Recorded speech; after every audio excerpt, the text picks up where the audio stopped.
Welcome to the Sarawak State Library, one of the most unique libraries in the world that is surrounded by a park.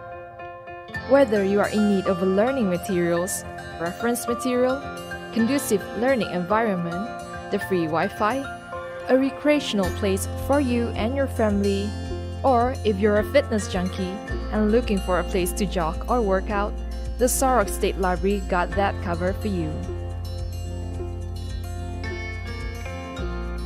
Hi, my name is Charlie. Let me introduce you to the Sarawak State Library. Other than the Sarawak State Library in Kuching, we have other branch which includes the Sarawak State Library Miri branch and the State Record Repository.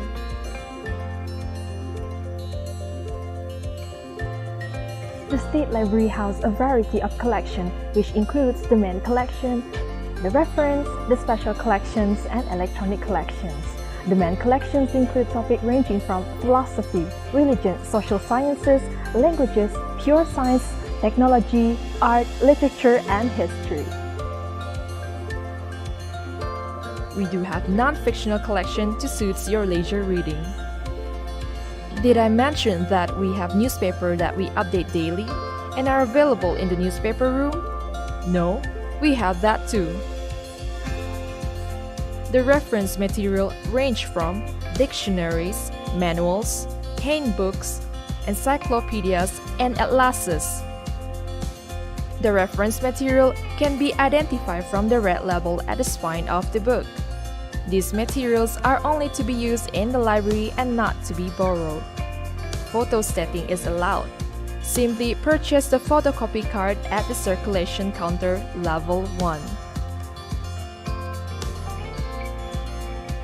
The special collection consists of the Malaysiana collections and Sarakiana collections. To complete these, we have the collections suits our junior reader. Now, these collections are available for the younger user at the Children Infotech, which is the ground floor of the library. Aside from that, we have computers available for you at the same floor in the Multimedia Gallery MMG. To use a computer, make sure that you have registered as a member of the library. Then, just fill in the logbook at the registration counter, and that is about it. Other than the mentioned material, other material is accessible online. For the convenience of our user, we provide online services as well. I'm talking about the Online Public Access Catalog or PAC. All our collections are registered in the OPAC, whereby it can be accessed anytime, anywhere. With that being said, by simply looking up www.librarynet.com.my, user get to check the availability of the books that they are interested in online. OPEC also allow user to locate the materials that they want by obtaining the call number of the book. Call number can be seen at the spine of the book. In other words, you can browse our OPEC and locate the material that you want and reserve it if the status is checked out at the comfort of your home. How convenient is that? In the case that the book is available in other library, loaning book is made possible with the interlibrary loan, whereby user could loan books from other library with just a fee of 2 ringgit. What's more, book loan is available for institution or agency that have registered with the library. This institution can loan up to 50 to 200 books without fee. Aside that, we have vast online database collection exclusively for our member. Our online databases includes journal, magazine, newspaper, and books. To enjoy the unlimited pass, simply log in using the username and password that you have created during registration. Other than browsing the OPEC for books and accessing the online database, you could also do an online renewal and request for books too. Wi-Fi is available for our user at the library compound. To connect to the Wi-Fi, select LibraryNet from the list of Wi-Fi available, and a pop-up will appear asking for the username and password that you have created during registration. Fill that in and you have the access. Now all these are accessible to our member for free. You heard that right, for free. To register, simply provide the librarian at the registration counter on the ground floor with your identification card or passport. The librarian will guide you to fill in a short online form.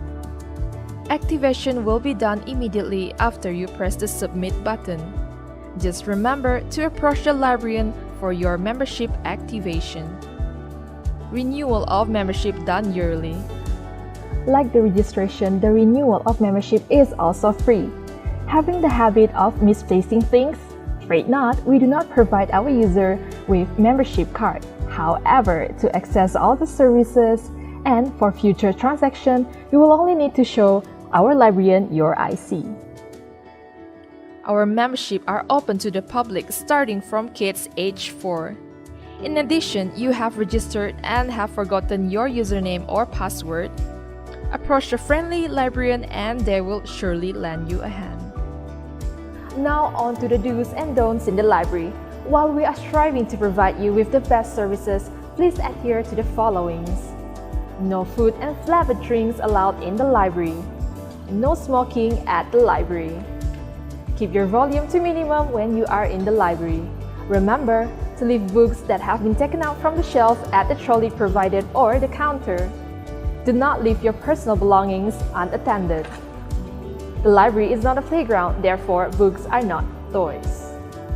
For this and more information on the Sarawak State Library, head to our website www.pustaka-sarawak.com. Feel free to give us a call at 082-442-000 or drop us an email to librarian@sarawak.gov.my. Stay tuned for all events or activity hosted by the library, or for any updates and announcement, follow us on our social media, Facebook, Instagram, and Twitter. Well, that is all from me. See you at the library.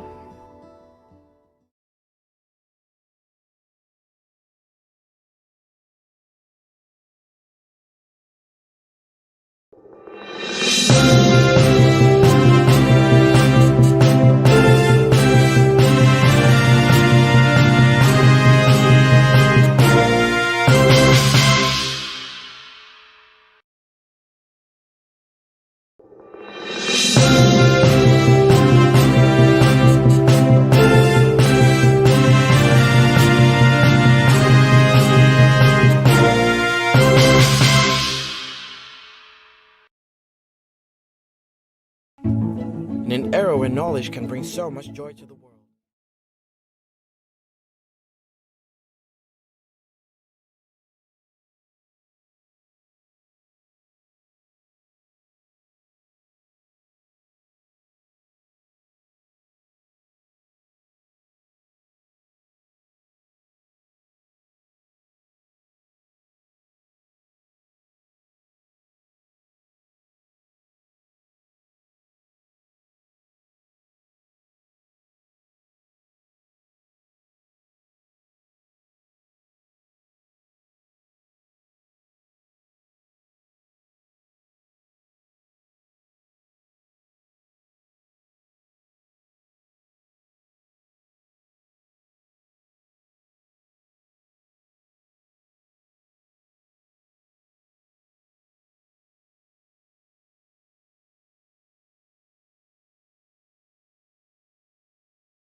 Today's webinar. I'm Dr. Margaret Chan, a board director at the Institute of Management Sarawak, MASA. The conversation is on agropreneurship environment in food production, and this is deemed timely as the Sarawak government has committed to transform the agriculture sector into a global food basket by 2030. Why is MASA, the Institute of Management Sarawak, interested in this sector? Now, MASA is an autonomous non-profit organization that focuses on socio-economic governance and government policy, social policy, and development studies. Now, this organization acts as a platform for public and private sectors to exchange ideas, knowledge, and experiences. We will not stop there. We will document the conversation contents for the formulation of government policies and implementation strategies.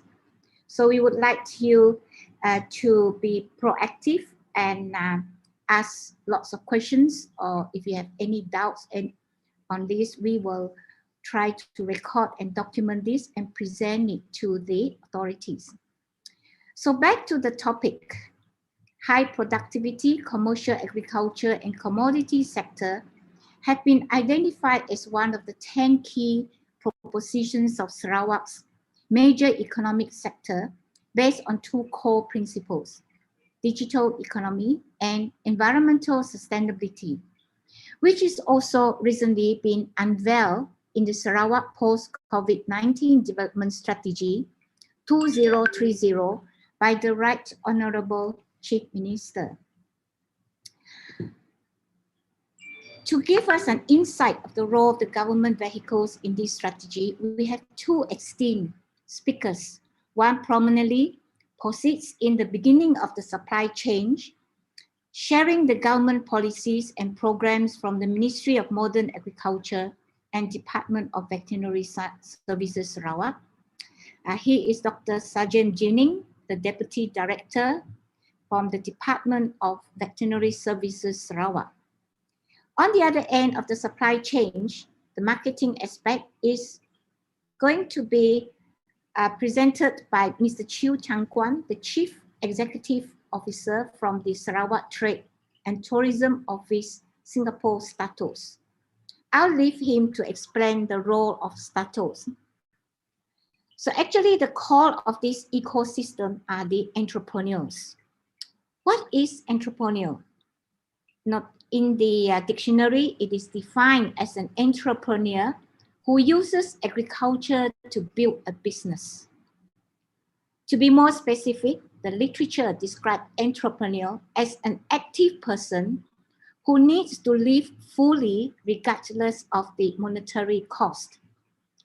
Therefore, they often give hundreds percentages to the public, and they are really of existential order because they let themselves get carried away by life, always taking one bite at a time. They sacrifice their hands, lungs, larynx, the nervous system, and the stomach. Besides, they compete with the digital world. Now, I would not continue to describe the characteristic of the agripreneur because we are very fortunate today to have two. I'm not sure whether they want me to call them successful, but I would say that Mr. Thomas He is the Managing Director, Borneo Ecofish, Sendirian Berhad, and Mr. David Disam, Managing Director of the Borneo Gold Pine, Sendirian Berhad. Now, I'm not going to describe them because if I were to describe them, I would have to have another session because they have done so much. But they will share the experiences and they will voice their challenges in a real agropreneurship environment. So let us therefore reverse back to getting Dr. Dr. Sarjan Jining to start the ball rolling. So can I have Dr. Sarjan? Now, before Dr. Sarjan move on, if you have any questions, you can type on the chat box so that at the end of the session, when all the presenters, all the speakers have gone through, Then I will read out this question and be directed to any one of you whom you have you want feedback from. So Dr. Sajem, it's your floor now. It's your cyberspace. It's your screen, if I may say. Yeah, thank you, Dr. Margaret. First of all, good afternoon, and would like to thank the Institute Management Sarawak for inviting our ministry, and I'm the representative, so to say, from the Ministry of Agriculture, Native Land and Regional Development, and I'm actually specifically in the Department of Veterinary Services Sarawak.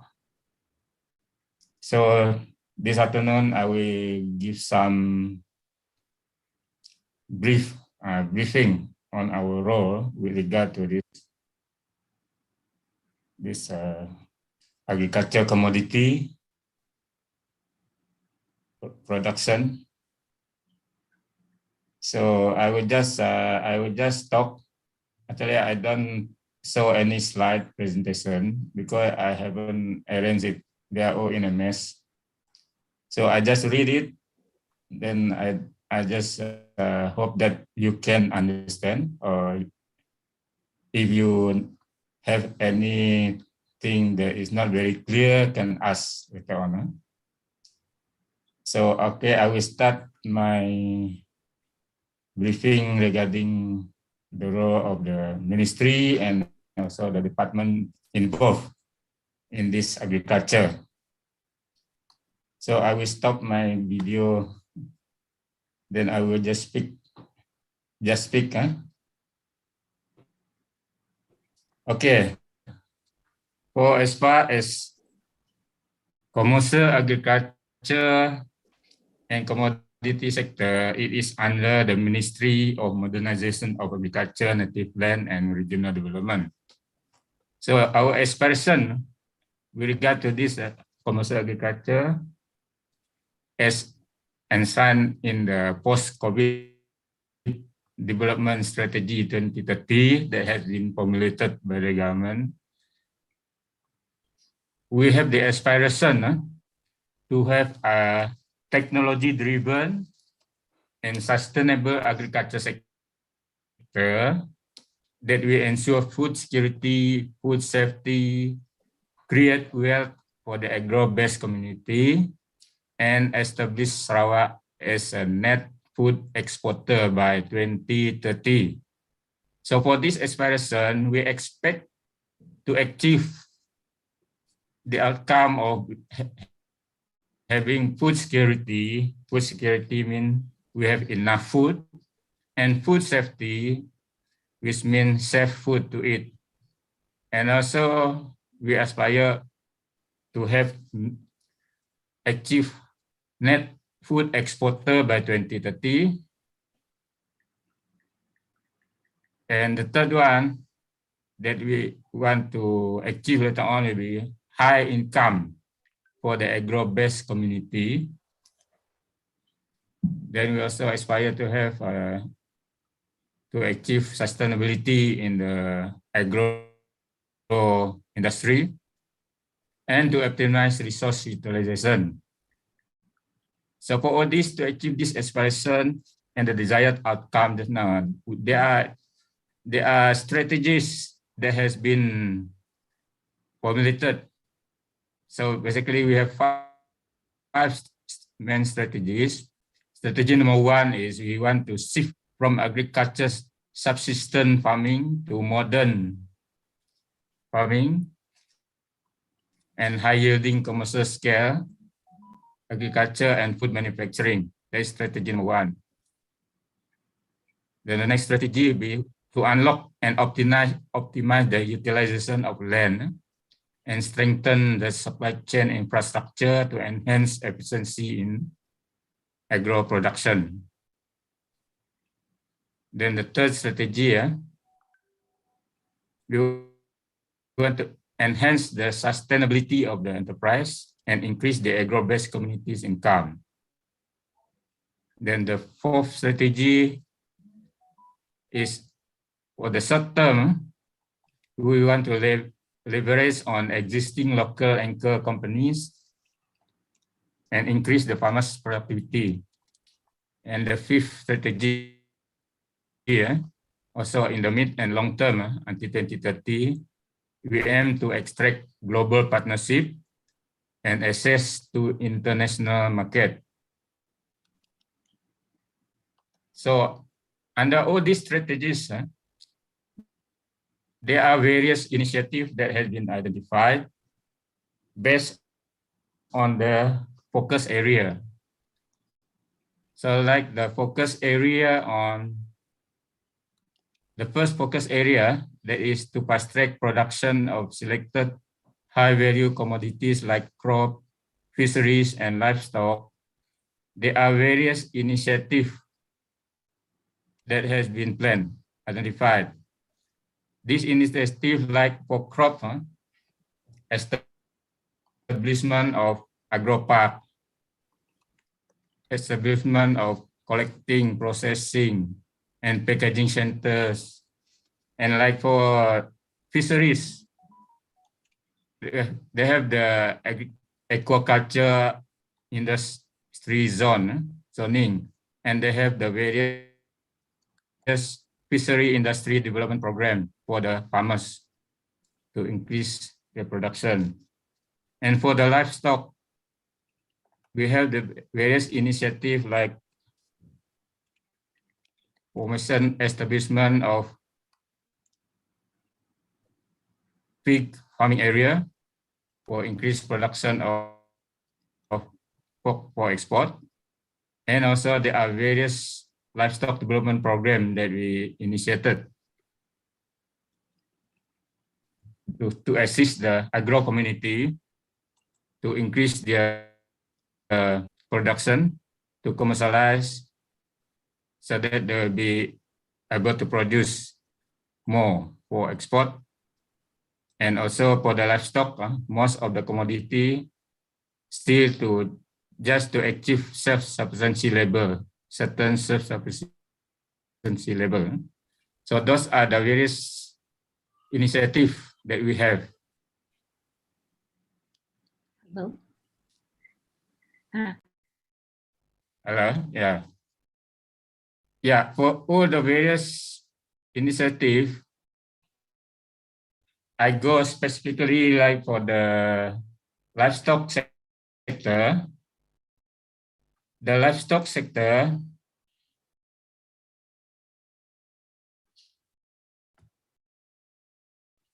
we have various programs under the various initiatives that we have. Excuse like for me, example, Dr. Sajen, can you turn on your video Yeah. so that people can connect you with your presentation? okay. Sorry for the interruption.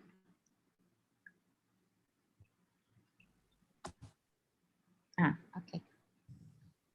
Okay, can see, Yes. Can hear? Okay, no problem. Okay, good. Yeah, I'm still on the initiative that is being planned by our ministry. And inside the initiative just now, there are various programs. Then specifically for the livestock. For the livestock, we have this program, what we call acquisition of breeder stock program, where we acquire livestock breeders like cattle, buffalo, and goat. Then we distribute to the farmers or entrepreneurs under the, we call it cattle power program, buffalo power program, and small ruminant power program, because we want to assist the entrepreneur to do the rearing of the animal so that they can increase the production. And for this animal, we call a ruminant animal, is merely to increase the self-sufficiency level only. For up to 2030, we only target to achieve a self-sufficiency level of 50% only. But for that increase in self-sufficiency level, indirectly, it will reduce the importation of the commodity. And this also contribute to achieve the net export status of Sarawak. And also we do have our program like we call it livestock development program. We have the livestock commercial development program. For this livestock commercial development program, we assist the entrepreneur by giving them grant in the form of farm input to assist them to commercialize their livestock enterprise from subsistence level to commercial level, so that they have enough for sale, and we contribute to export. And under the new PCDS, we also have new program. We call it Ruminant Breeder Development Program. Under this, we target specifically anchor farmers. We acquire ruminant breeders. By ruminant, we mean animal like cattle and buffaloes. So we give to the anchor farmer or the company so that the company can become anchor company, major supplier of breeder animal later on. Then they can distribute to other people. Then the other initiative that we do regarding this, we also privatize some of our livestock station land and get the anchor company to run the production so that they can produce more efficiently on a commercial scale to increase production. So those are the new initiatives that we have, new normal program.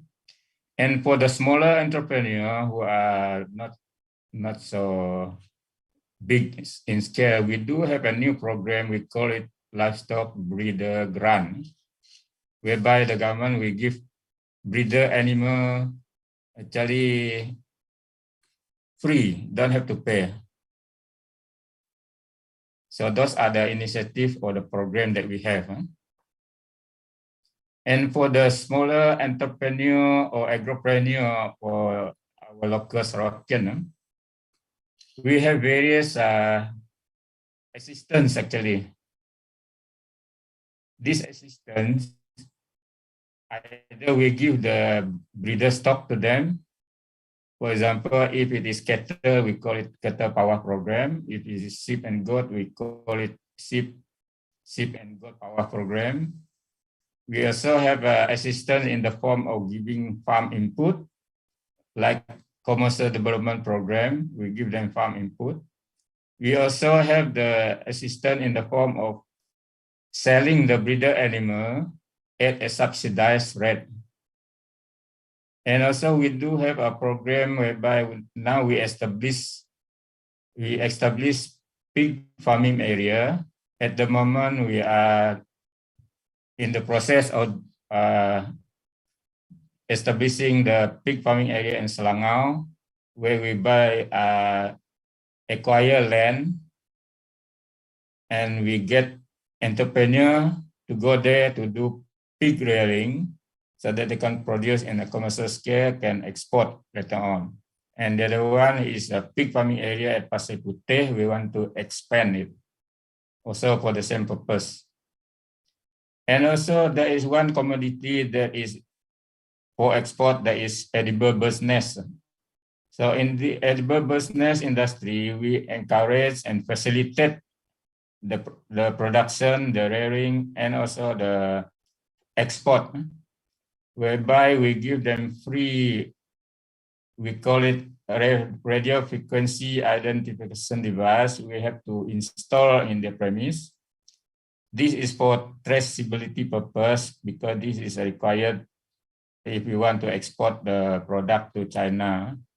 So these are the things that we do to encourage and to promote the growth and production of the various commodity in the industry so that we can achieve the net export status by 2030.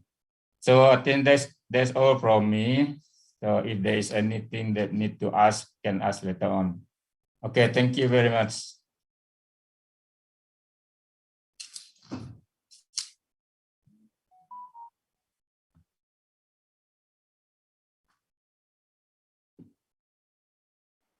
Dr. Margaret, you are mute.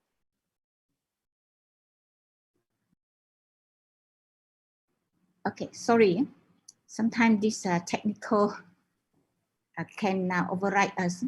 So thank you, Dr. Sajem. It's very interesting to know what the government has and all the initiatives that that you have mentioned. And I'm very sure I can see Mr. Thomas, his face is I would say wanting to question him, but I wanting to share with us. But before we let the agropreneurs share their experience in relation to what Dr. Sajem has mentioned, I would like to call Mr. Chiu Chang Kwan, the CEO of Status. It would be a very good link to what Dr. Sajem has mentioned, because he will provide us information on how to get our products across the South China Sea at this stage to Singapore. So Mr. Chiu, your screen, please. Thank you. Okay, I go and share my slide first.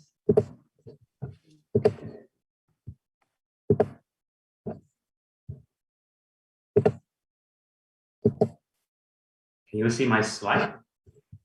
Yep. Yes. Right. A very good afternoon. I'm Chiu from, thank you, Dr. Margaret. I'm Chiu from Status, Sarawak Trade and Tourism Office based in Singapore. Today, my intention is to tell you a little bit more about Status, what our roles is, and then give you an introduction what we are and how Status can assist our agropreneur and or other industry players, and what other achievements and challenges that we are facing as well. It doesn't mean everything is smooth. So just bear with me for a few minutes, then I will give you a glimpse of what Status can do at the moment.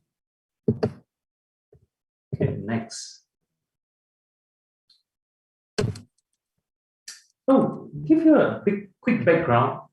The background of Status actually is very interesting, which set up by the state government of Sarawak, is to build linkages between Singapore, Sarawak, and also the world. It's not just for Singapore. We are here to build bridges.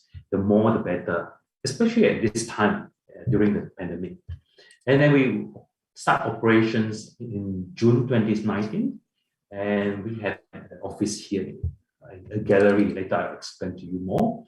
And we provide trade advisory services for importers, for exporters, for investors, and also visitors. That means our range, you can see our job is inclusive of MIDA, Martrade, Tourism Malaysia. Sometimes it involves like embassy as well.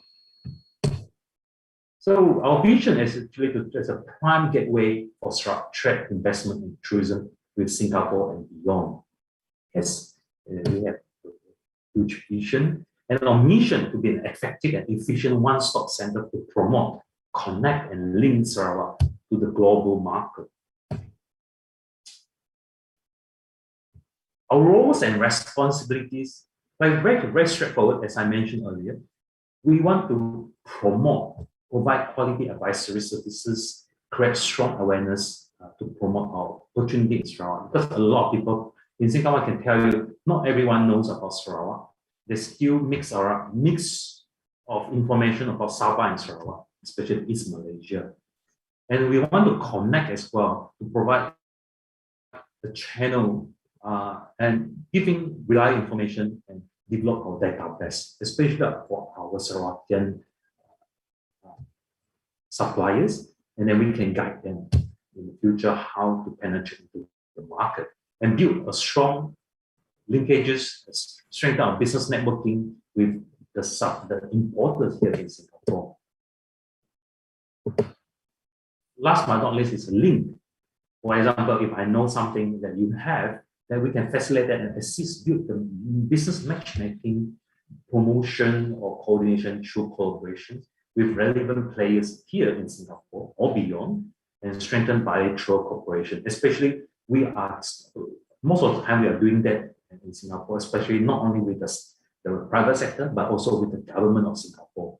We want to build all type linkages. In a nutshell, we are building bridges at the moment, and hopefully when the border is open, we all can use these bridges to travel, to connect, and to do business as well. Our core values, straightforward, openness. We are very open for new ideas. We want to be more professional, bring in a professionalism here.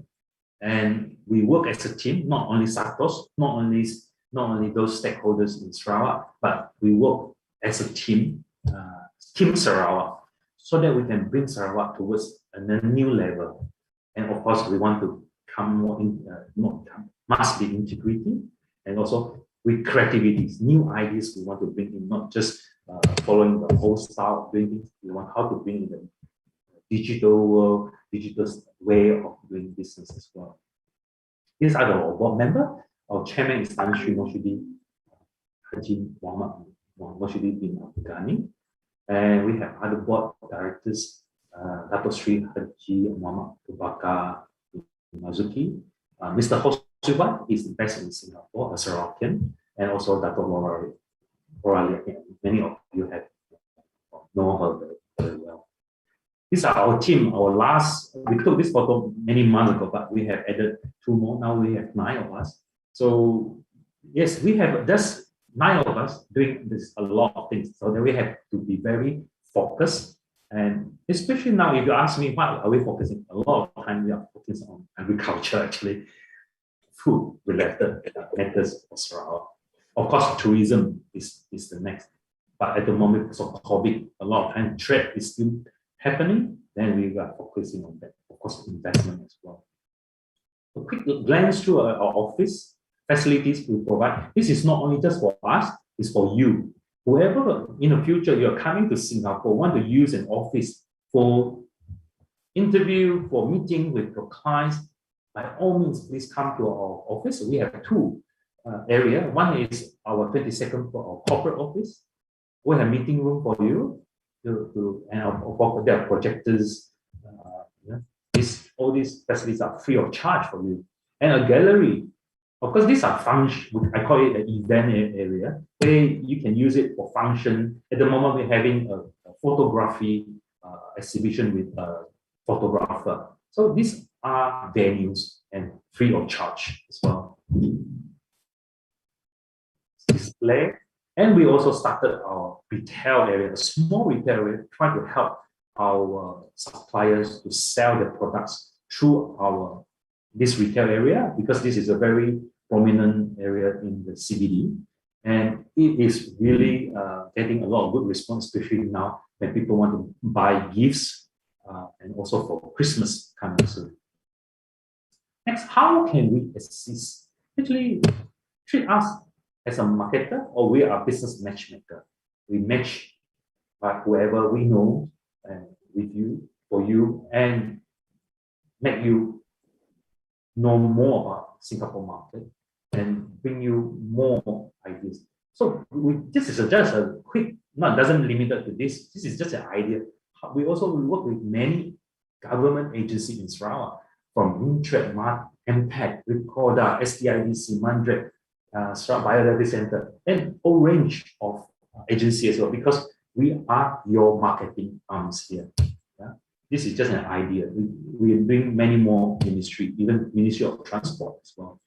We also working with nowadays SDMC, especially because of traveling into Sarawak. A lot of people through us want to ask questions. We need to know as that on digital, SCDC on tourism products, investment as well, Sarawak forestry, especially those national parks.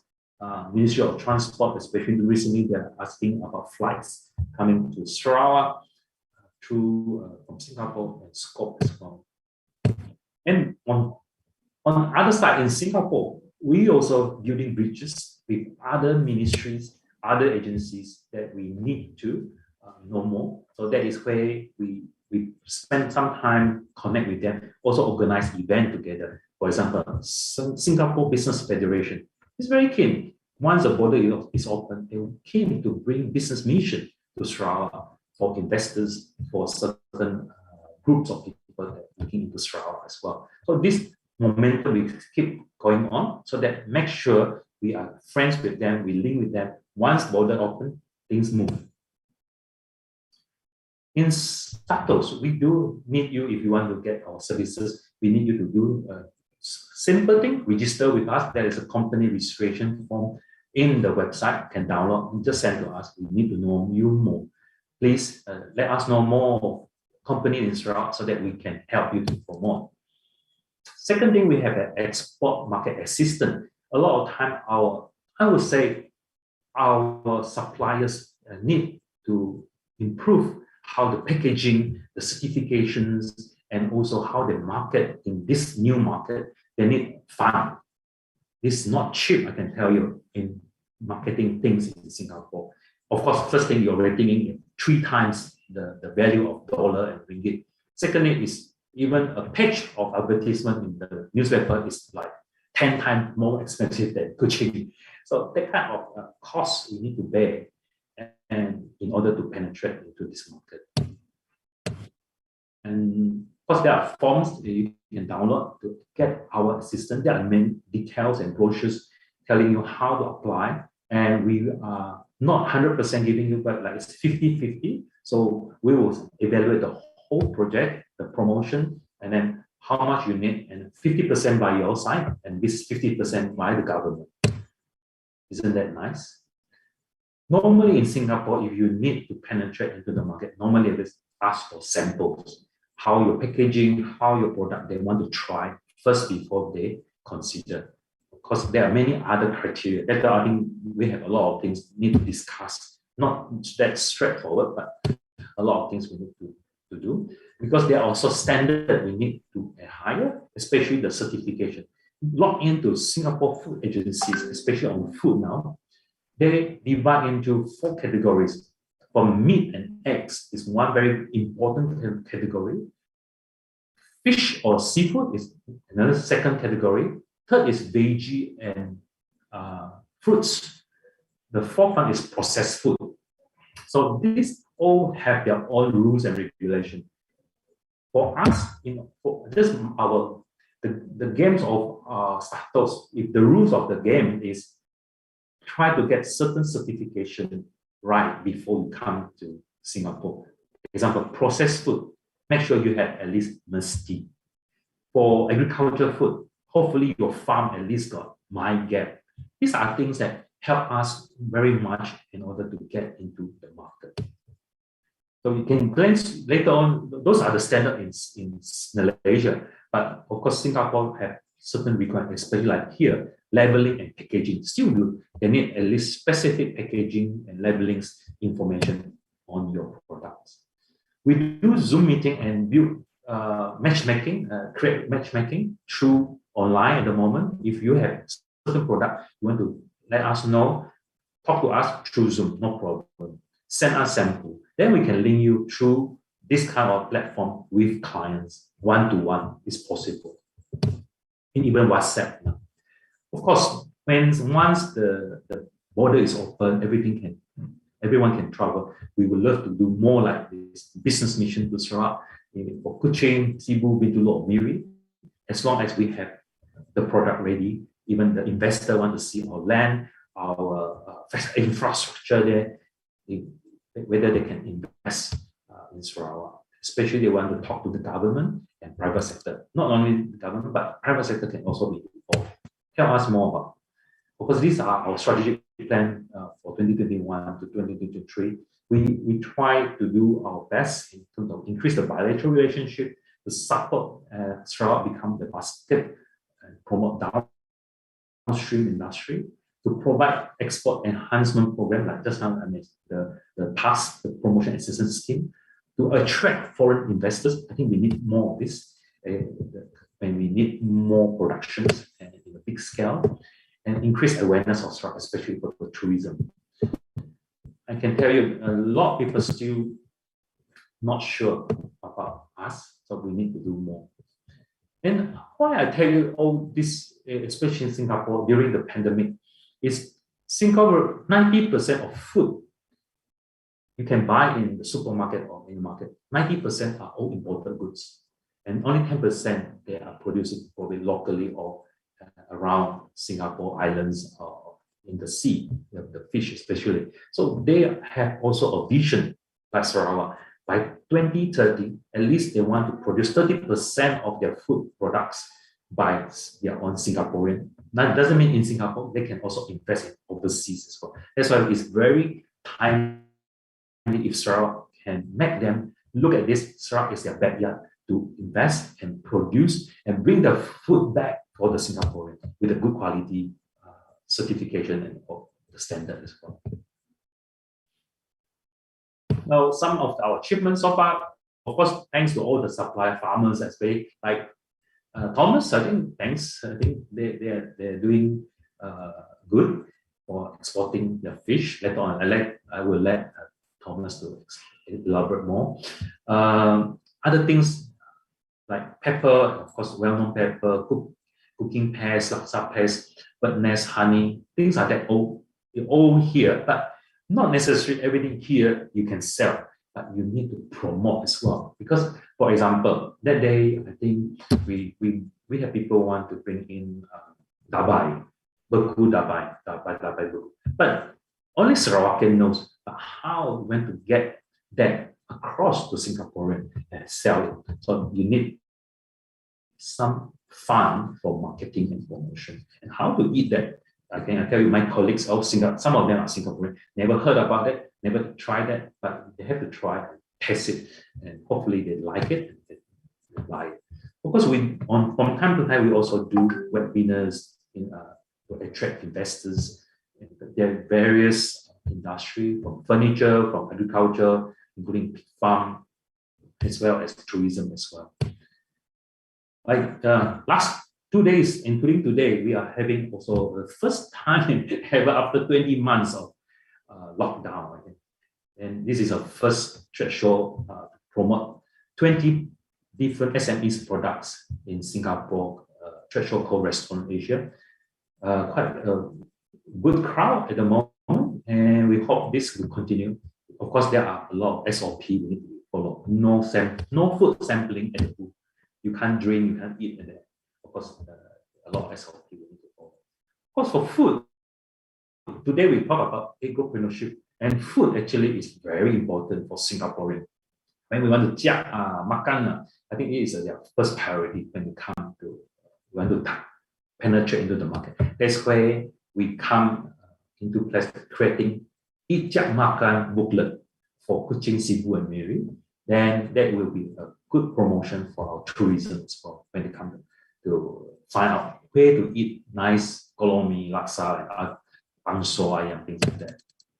Like we talk to us if any of you are interested.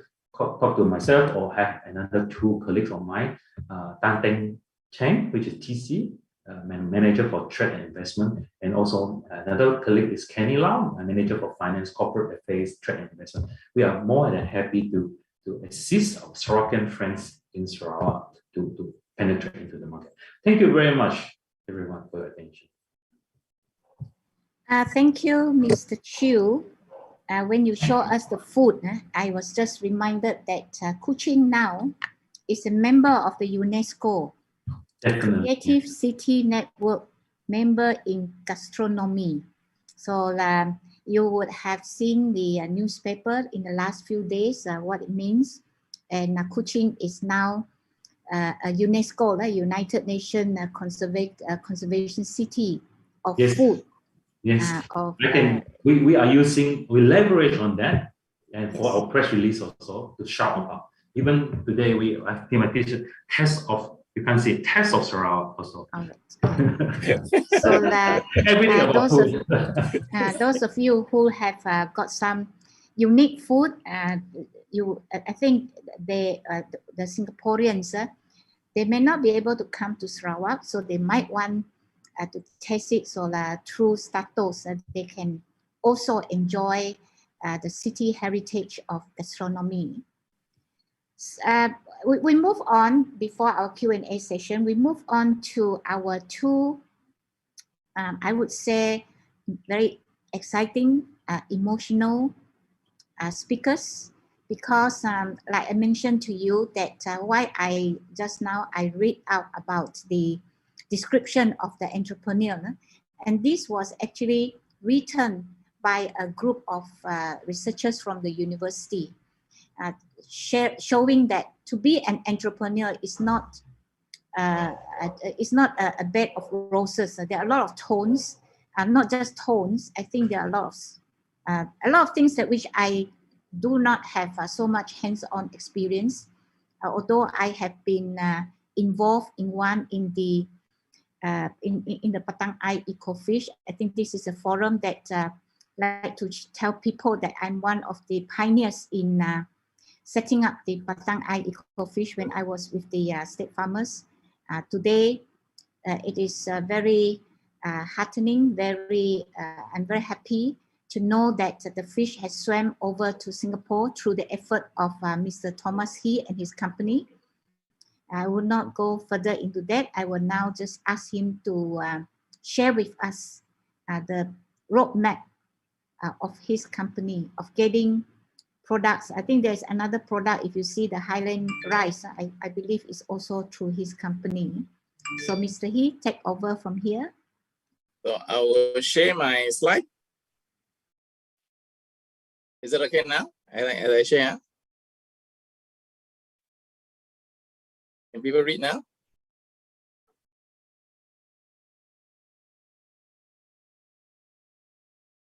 Yeah. Can people read my slide? Okay. Yes. Okay.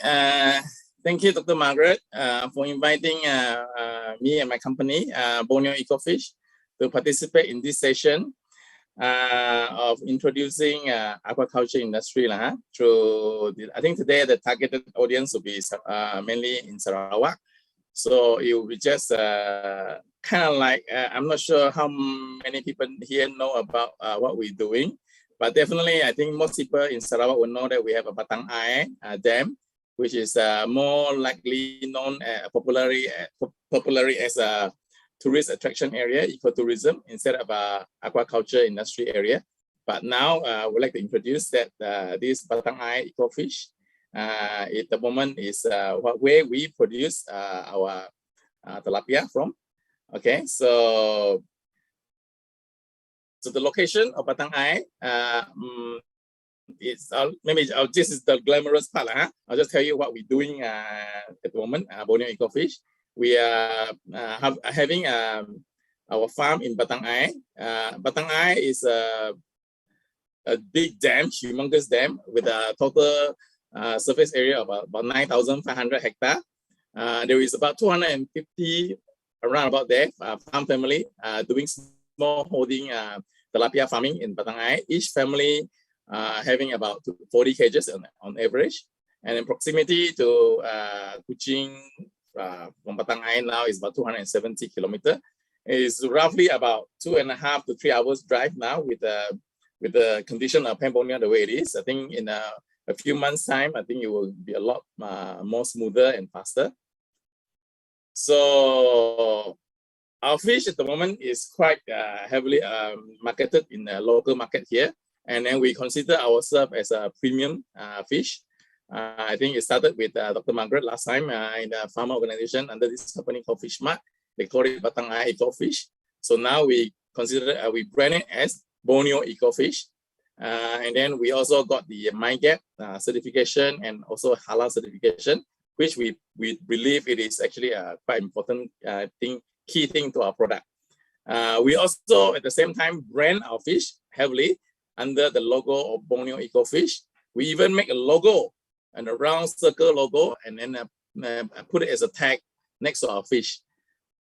So that will actually differentiate our product compared to tilapia from other places, like maybe you can get a tilapia from the pond. So we want to differentiate our product. It's not from the pond. We're actually coming from the Batang Air Dam. Because of all the bad publicity associated with the tilapia farming in the pond and how unscrupulous some of the farmers are. So we want to distance ourselves from that kind of product, because from the online session, you tend to get all this shocking image of how other country farming tilapia. If we also have tilapia, if we anywhere associate ourselves with that kind of product, I think our reputation will be tarnished. Hence, we also emphasize on certification. I think this certification are yearly certified. I don't get this certificate and can actually break all the practices that is required under the certification, because they do have yearly checking on making sure that we are compliant with all the requirements. Of course, the other thing that we have in our product is also we guarantee our quality, like the wording consider no muddy taste. We actually guarantee that from our fish. That is, we sell in the market, that there will not be those kind of foul taste that can put off the consumer once you buy our fish. So we also making sure that our product is pricing is reasonable. We know that this is not a high-end fish, exotic fish. This is just a normal fish meat that is targeting the normal consumer market. So we have to make sure that the pricing is reasonable. In order to do that, we become very conscious with our costing, which at the moment we are working very closely with our team to make sure that this kind of thing doesn't blown up our budget. So in Batang Air now, this is as beautiful as you get in the picture that we show you. It is it's the Batang Air Dam. There is in Batang Air on the left-hand side, you will see the smallholder cage farming, which is like in a small cages like that, average about 40 cages per household, per farm family. And these are normally not a full-time farmer. They probably come once a few days in a week to look after their farm. So whereas our one on the right-hand side, you see this our cage, which is more the big scale with the bigger cages number. This is how we can sustain a company operation and ensure that all the shareholders get their profit. So that's where our management team comes in. Because the water source of Batang Air, if people here do not know, there is actually a big national park behind Batang Air. It's called Batang Air National Park. Actually, it expands all the way to Kalimantan side. It has all kind of national wild animal inside, including orangutan. And then there was also many longhouses scattered around Batang Air Dam. They are way upstream. And then, of course, there's a rainforest. Of course, that's where associated with our Borneo jungle, which is dense rainforest and a lot of water coming down. So that is where we get our source of the water to farm our fish. This pristine water, really money cannot buy. Yeah. So whereas for our company, we branded, and our company is called Borneo Ecofish Sendirian Berhad. The number of cages we have now is about 5,000.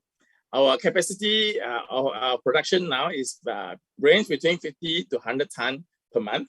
We're trying to keep the production consistent. There's still a lot we are learning. We are trying to improve to keep the capacity consistent. 50 to 100 tons per month is not ideal because you can almost double the production. So we want to keep it when the time once we really mature, we should, if we say 100 tons, it should be 100 tons every month. Yeah. So now we're still, because of production, still going around 50 to 100 tons at the moment per month. Our farm, our fish now are mainly tilapia and silver patin. We call it silver catfish in our company. We have sunhawk, which is not selling yet. It's still not big enough, not commercial size enough. We have a lot of ikan baung, or other ornamental fish like the betta fish and kapisa, which is not a major. Our 90% of our product is still tilapia, which is our main product. At the moment, we have about 110 employees in this company. In the factory side, it is about 60 of them, whereas 50 of them is in the farm. In the factory, our workforce predominantly, I think 90% are local. Especially in the factory, it's almost 100% local. We provide quite a comfortable working environment. It's a factory because it is a seafood processing factory, so it's air conditioned. Of course, they have to wear the uniform, and then I think there's a lot of people coming to work for us. We have no problem getting workers, and then I do believe we pay them quite well. So that's why we do attract people who want to work for us. Working environment is also not bad. So you can see the cages that we have, and then the truck. We also have a column truck, 3 of them, and then delivering our fish from Batang Ai to Kuching. And the corner here on the left-hand side, that is where our factory is.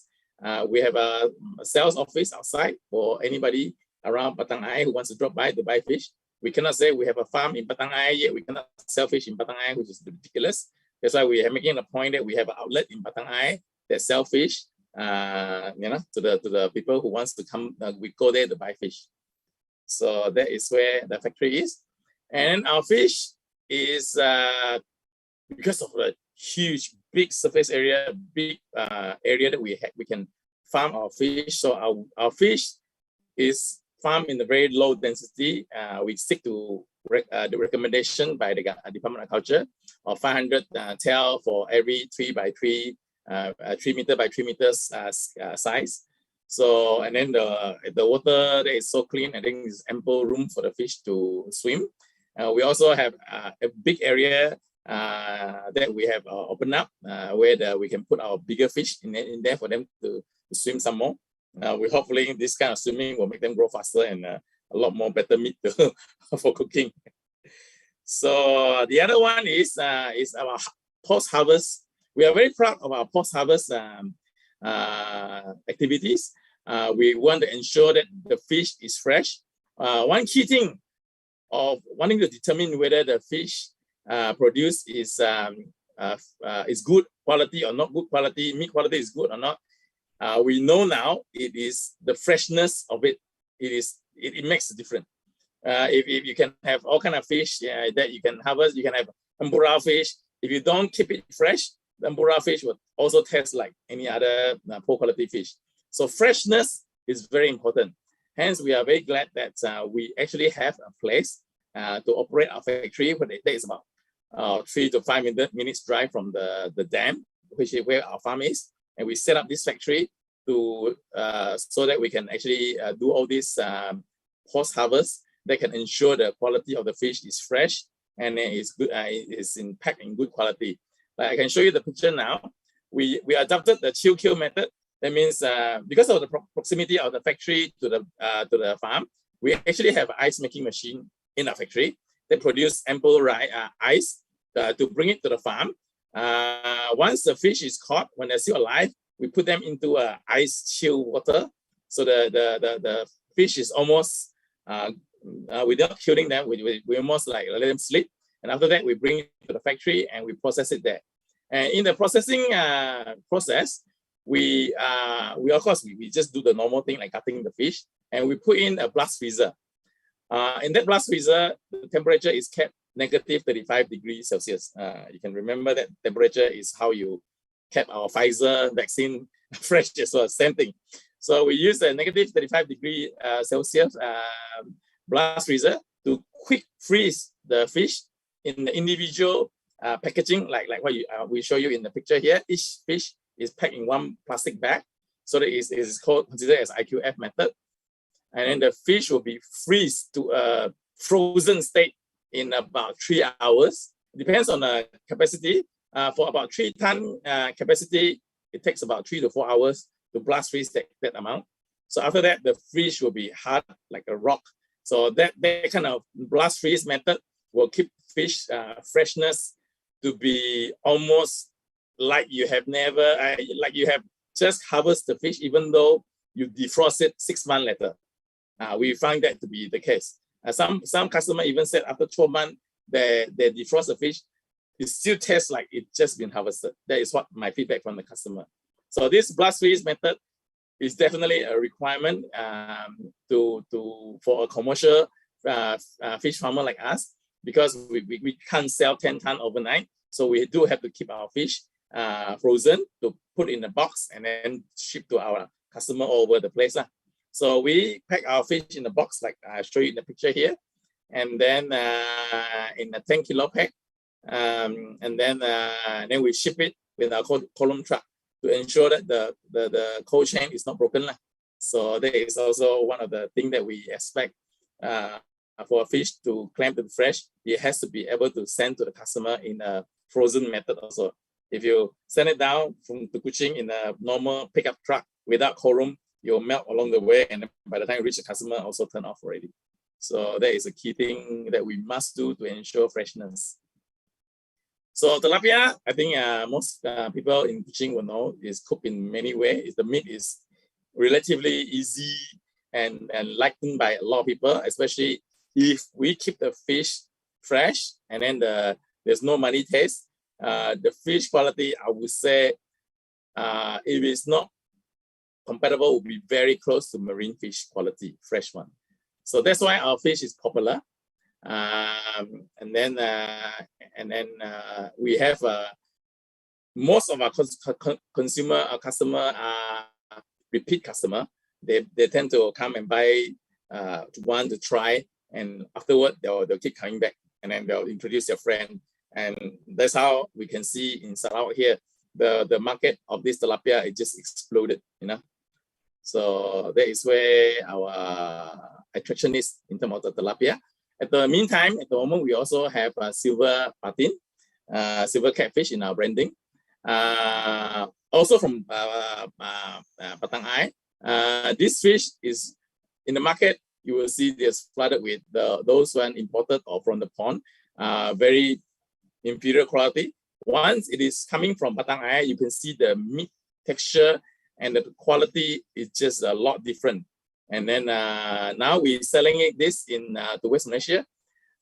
They are comparing our patin as the top grade patin in West Malaysia, fetching a price that is quite ridiculously high.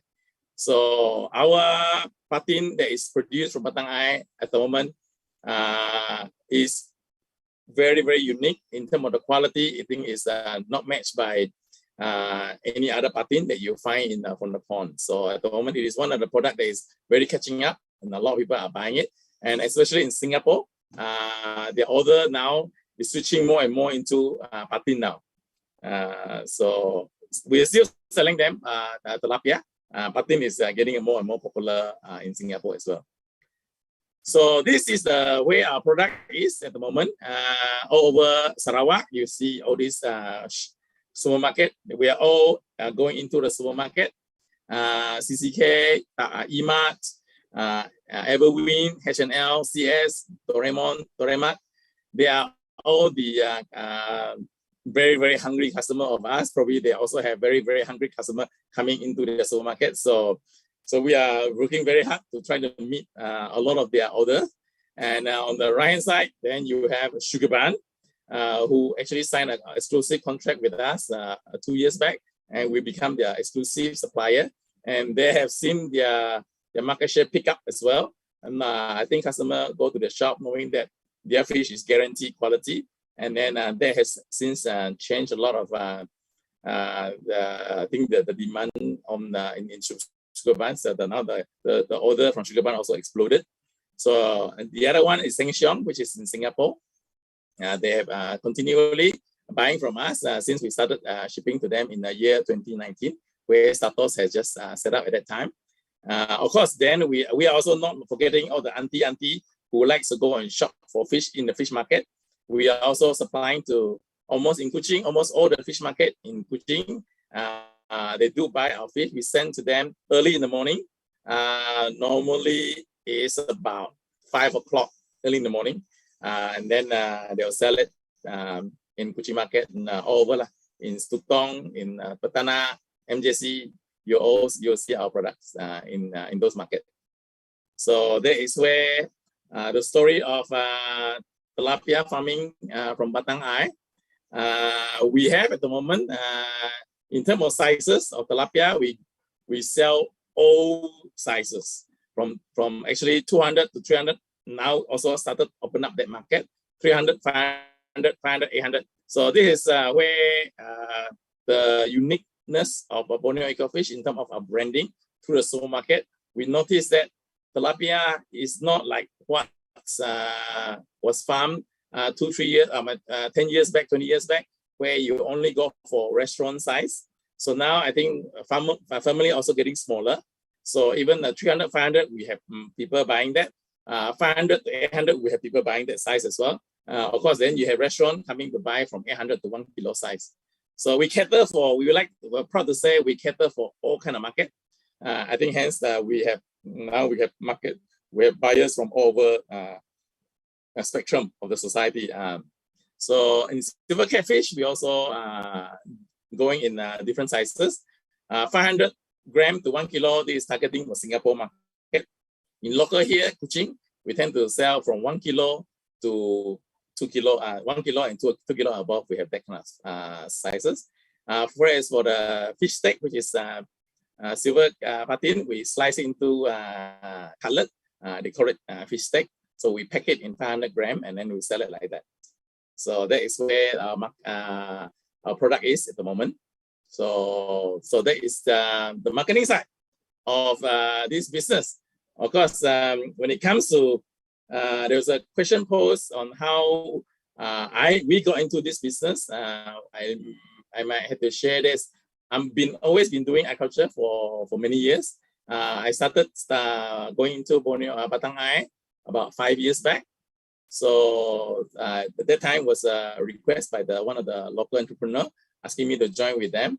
So since they have facing many problems that once they grow big, they cannot grow bigger.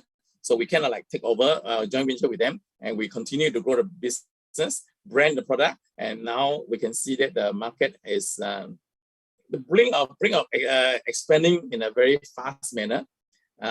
Letting more people recognize that Sarawak do have very good quality fish product. We don't need to buy all the time imported fish with no known source or with no certification. We want to let the customer know that this product you are buying from a local company, you know where is it from, is certified, and if there's any problem, you don't need to go through your distributor, you come to us. We are the farmer. So of course, farming in Sarawak is not not easy. We will see now if we have all these people, entrepreneurs, like Dr. Margaret said, sitting together, telling our experience, we will say that there is all kind of challenges. We have to face the reality that agriculture industry in Sarawak is still not super established. So like from us going into this Batang Ai farming, as much as we like to outsource a lot of things that we do, in the end, we found that we have to do everything ourselves. So that kind of like is a big challenge in the sense that we also doing that, we also have to make sure that our cost is still kept at a reasonably low manner. So that makes a lot of things not as easy to handle. So I think I'll leave my presentation to that. Maybe the question and answer time will be more more to share with everybody. Is that okay?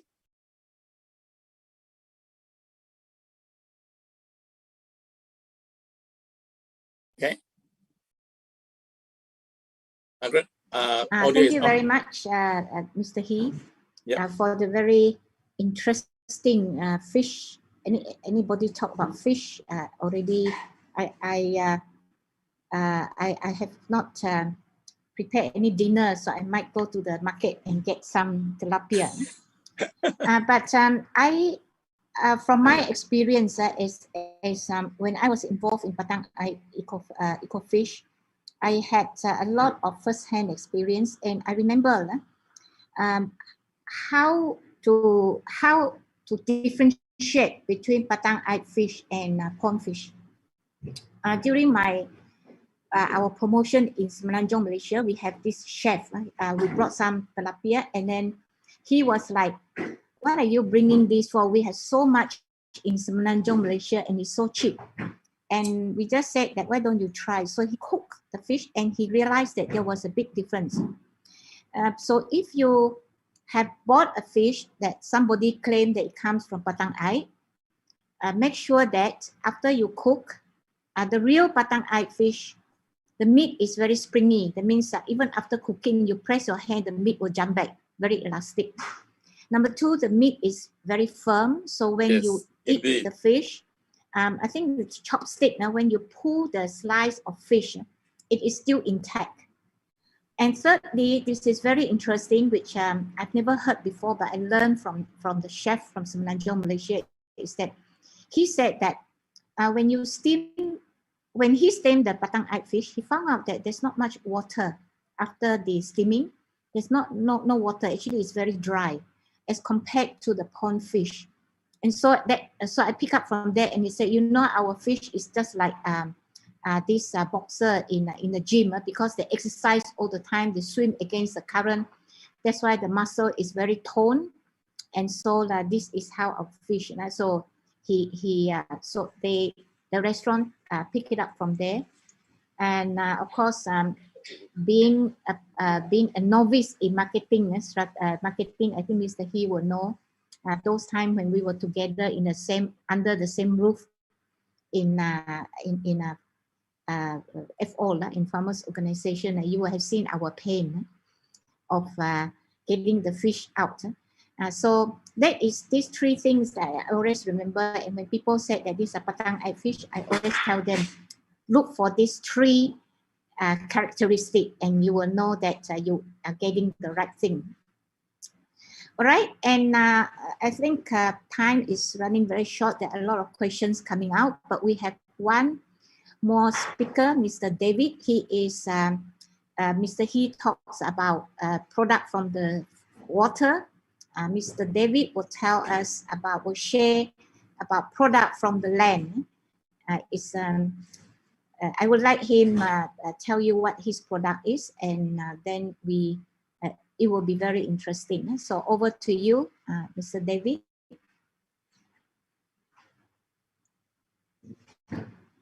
Mr. David, yeah, okay, all right.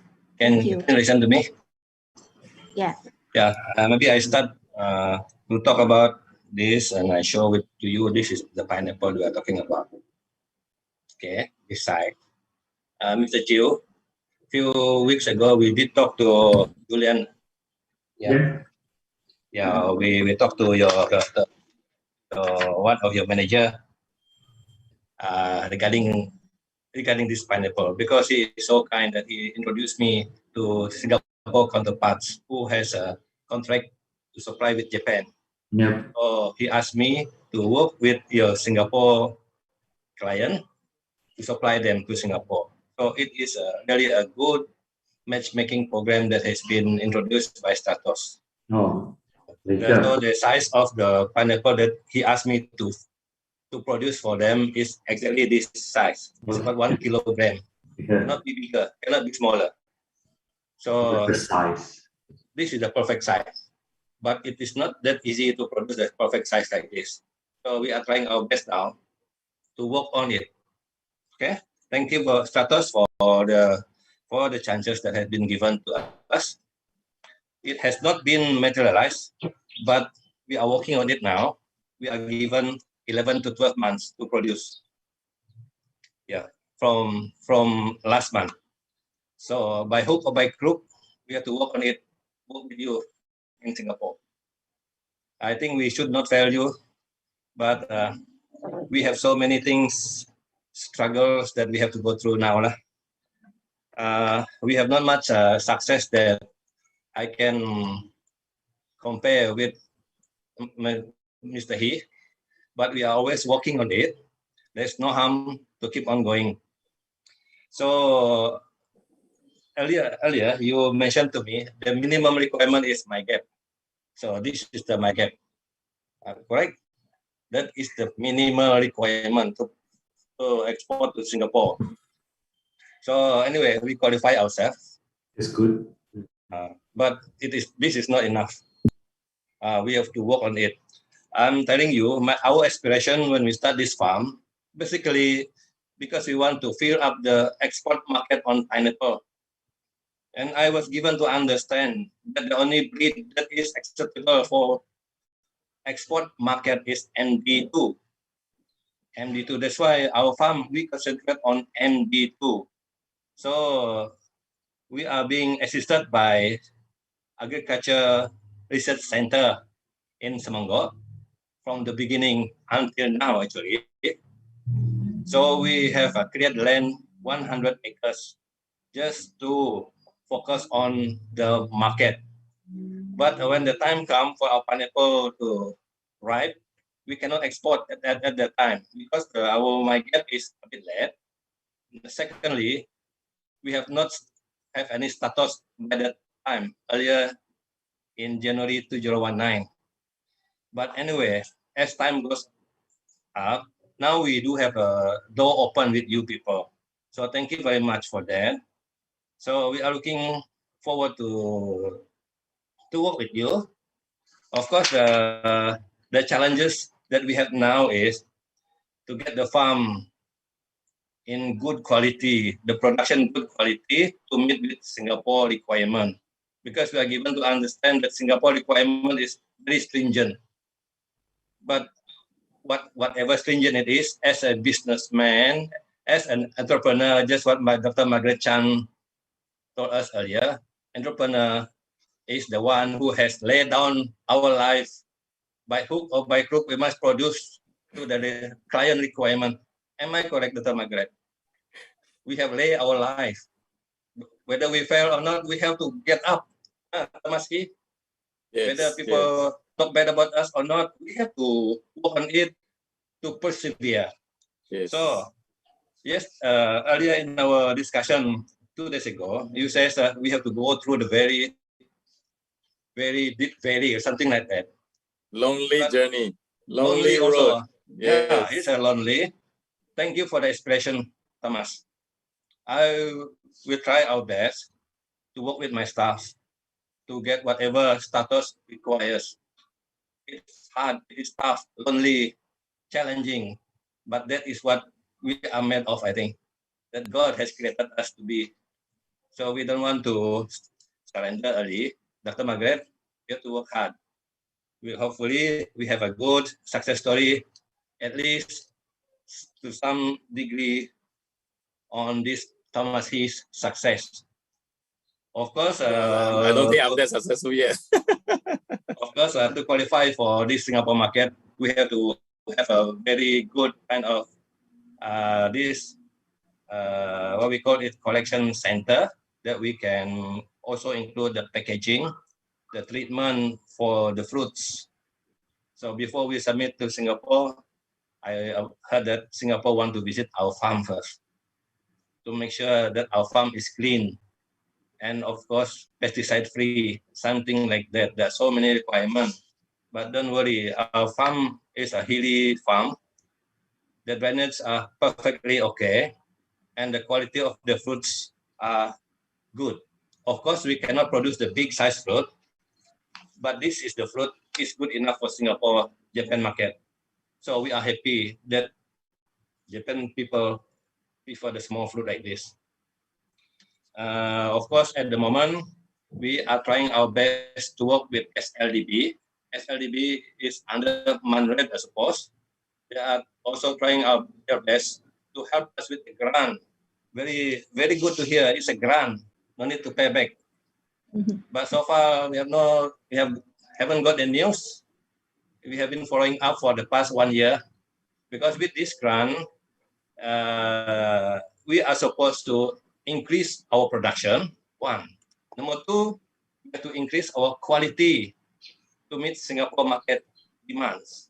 And then number three, we have to maintain our productivity at certain amount of fruits every month. Just like your fish, Matamasi, we cannot produce too much or too low. We have to meet with our market contract, something like that. But we are working on it now. It should be not much a problem, but give us 1 year to get things all right in order. Of course, when we do our work here, it's quite challenging because the SLDP counterparts ask me, show us your planted area. Planted area. As an individual, I cannot produce 6,000 acres planted area at any one time. So when I go to the farmers, local farmers, they are so interested. But one thing they ask me, where is your kilang? Where is the factory that we can sell to? So I told them I don't have. So they answer back, without the factory, we don't have the confidence to produce more. Otherwise, we don't know where to sell. So the story of the egg and the chicken come into being. So that is my real challenge at the moment. I go to the government, show us the planted area. I go to the farmers, show us the factory. So I do not know where to start. That's why I go and seek help from SLDB. Hopefully, they are willing to help me sooner, the better. Dr. Margaret, I don't know how to put it even stronger, but I'm lonely now. Nobody That's wants the to plan with story me. of the entrepreneur in Sarawak. You know, this is the story I'm telling you now. Let's say you go to a private bank. If you say you want to build a factory, or if it's going to cost you 5 million, the bank will say, "Show me your 5 million." Then they'll loan you the 5 million. So that's how the bank treat you. So if you go to any other non-private banking, like not like Hong Leong Bank, RHB Bank, you go to those agro bank. Wow, the process will take you. By the time you get it, you probably lost interest in it already. So it takes too long. So, but this is funny lah. If in Sarawak here, we have a problem. We have asset like for you. If you go to the private bank will say, "Show me your land." If your land is NCR, they don't even want to see your NCR land. They say, "Thank you very much for your interest." Yes, they don't even want. So if you have so much title land, I don't think you'll be going to farming. Also, you might as well go into real estate, build houses already. Yeah. So we have a financing gap that the bank will not look at us. Yeah. Then we turn to government agency. The time taking too long. So you don't have to understand. Interest or passion cannot last for 5-10 years. Not many people are crazy entrepreneurs like us, David.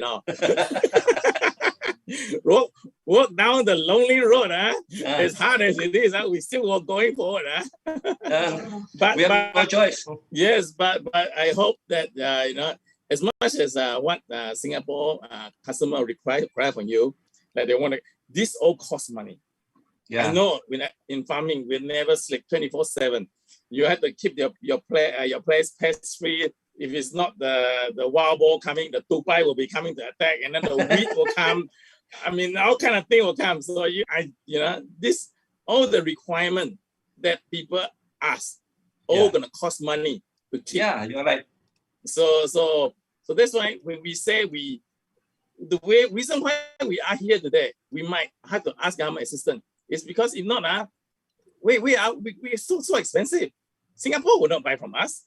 If it's too expensive, they are very price sensitive. Yeah. So we have to somehow, maybe this kind of forum, let more public to know the toughness of being a farmer.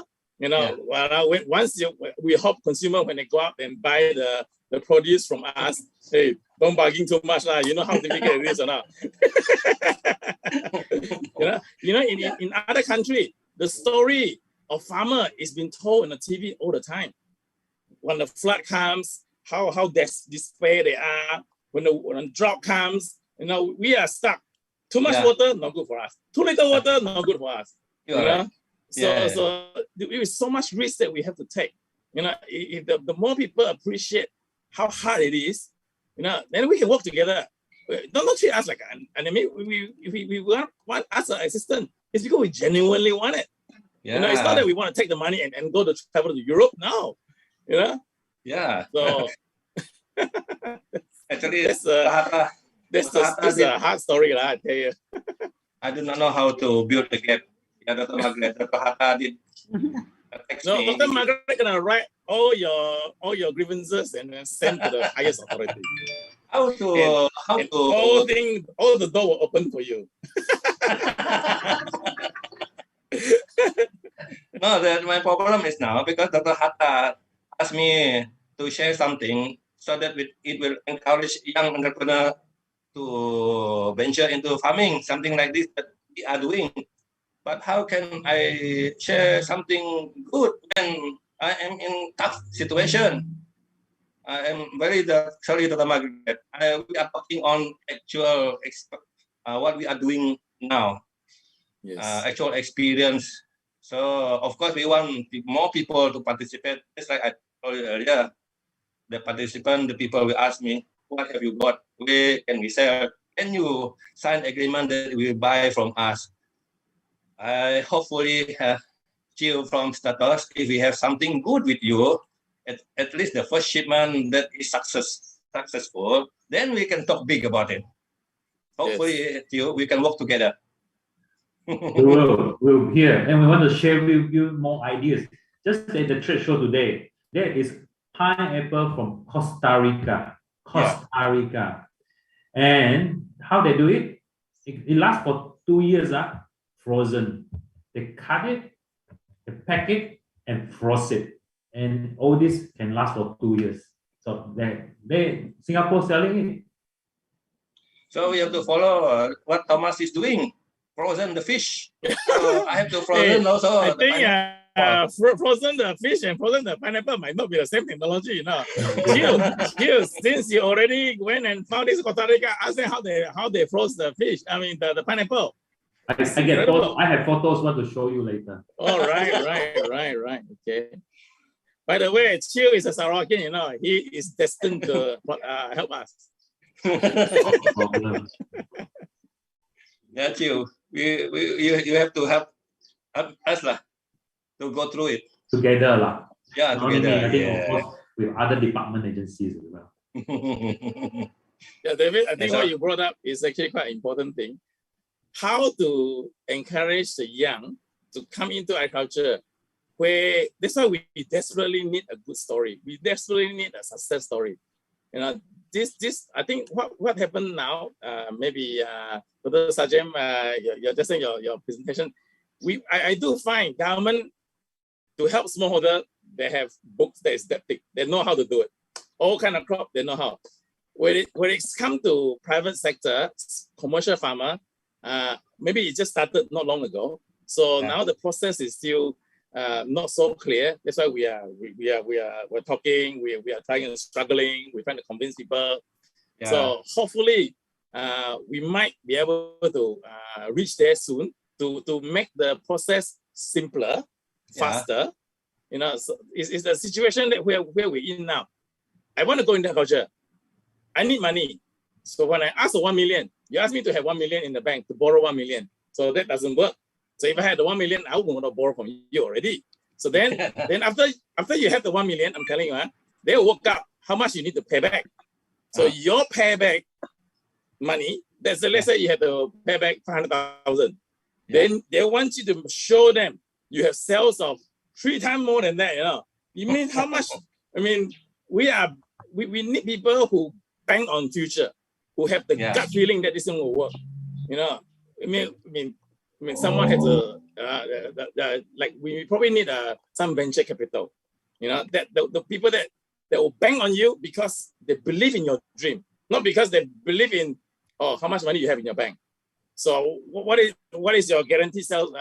That one is not dream. That one is statistic already.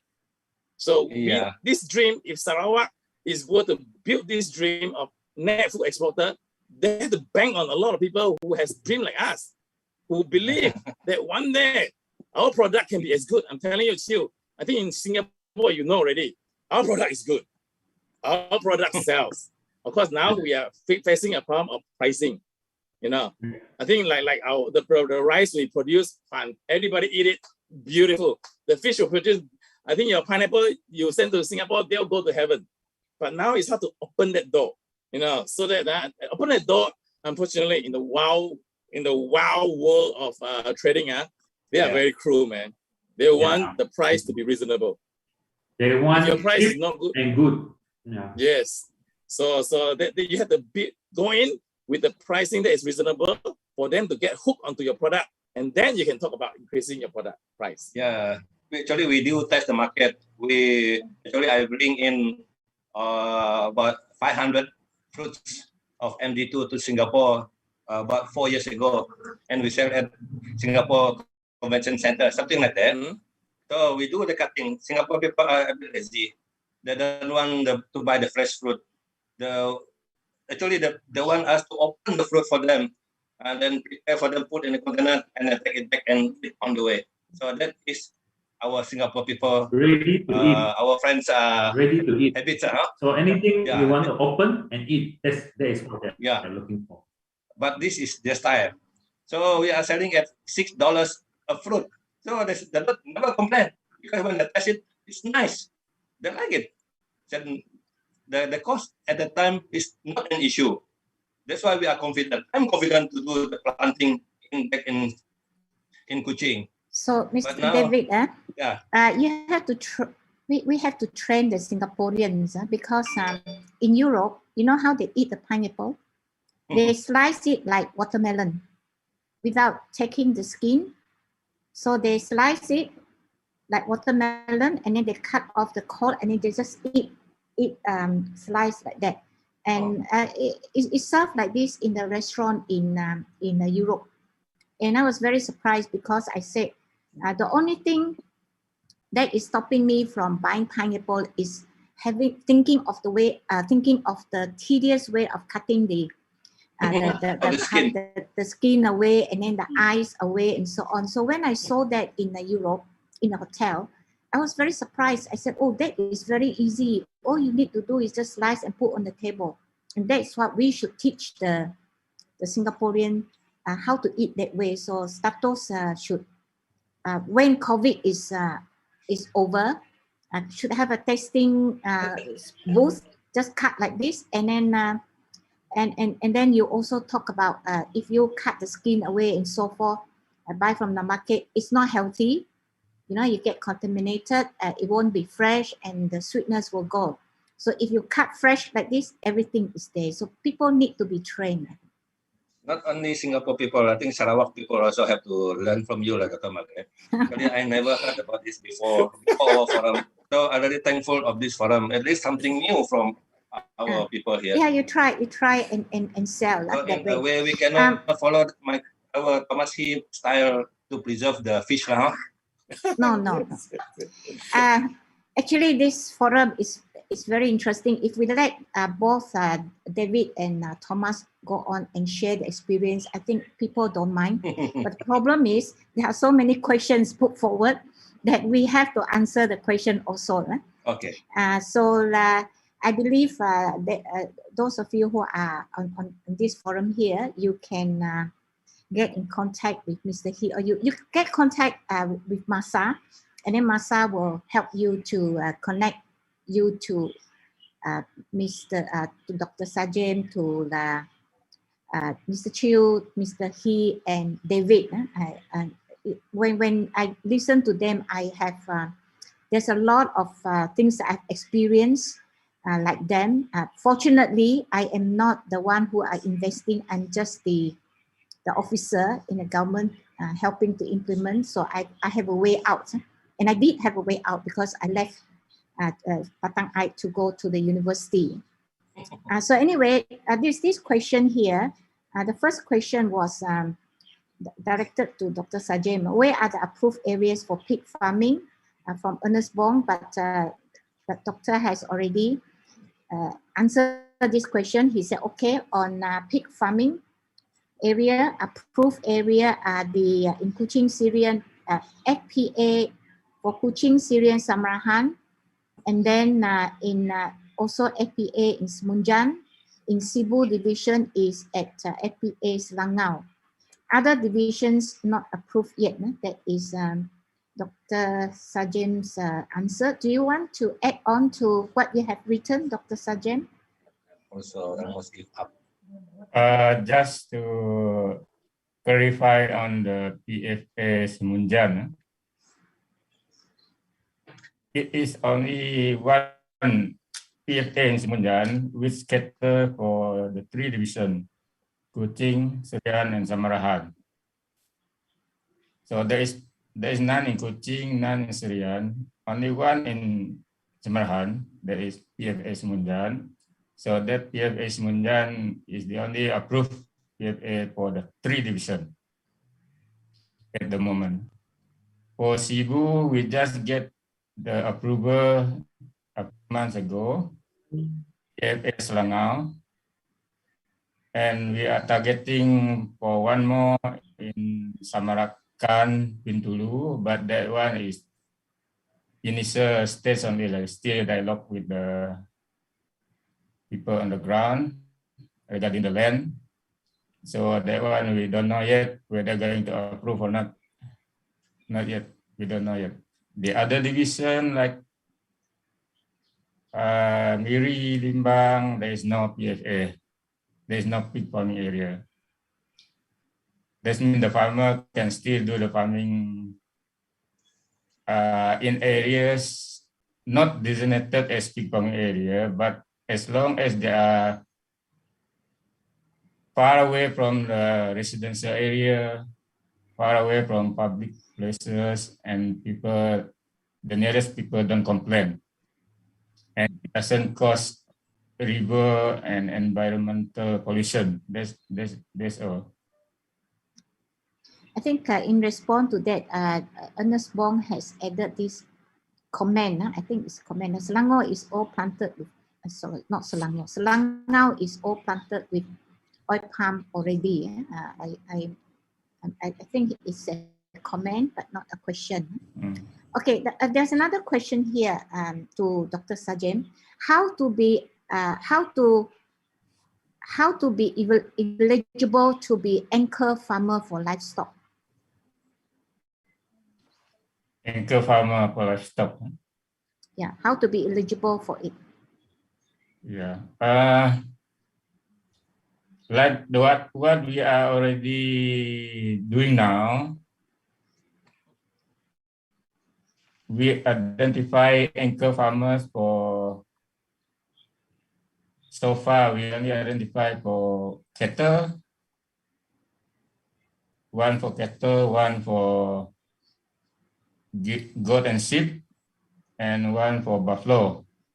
We identify them to do the commercial rearing of those livestock in our station because we have the station.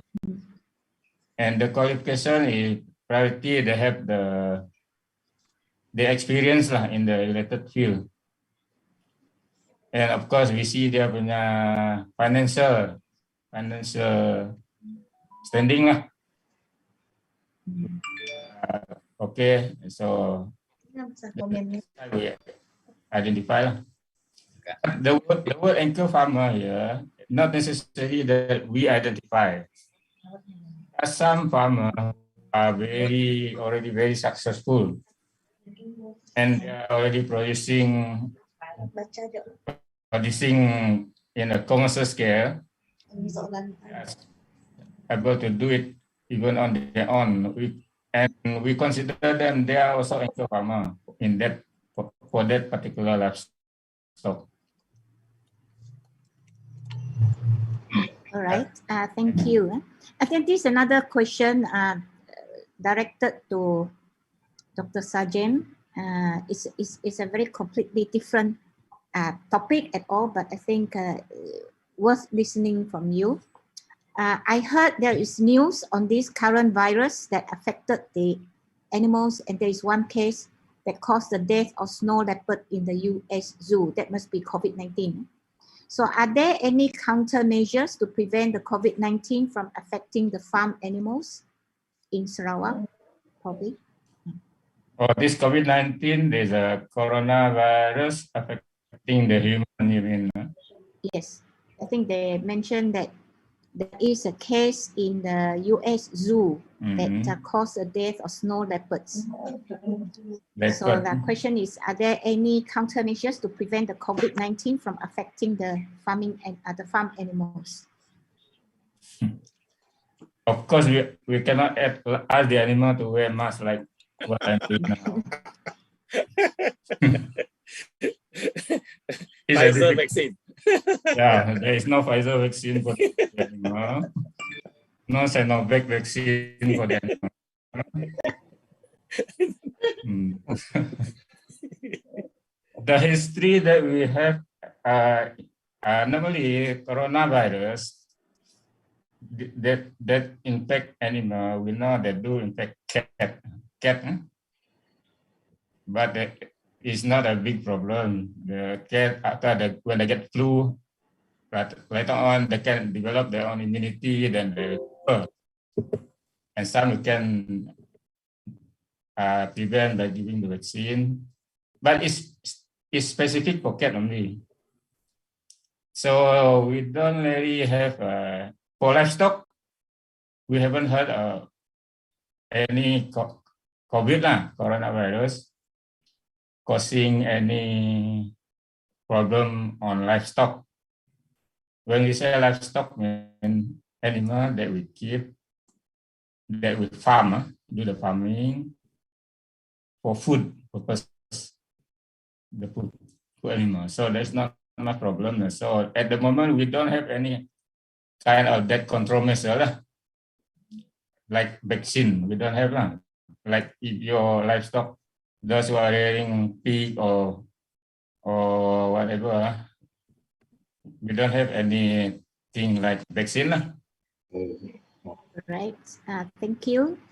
So the next question is to Mr. Chew. Do you have any workshops for the process of planning to send products to Singapore?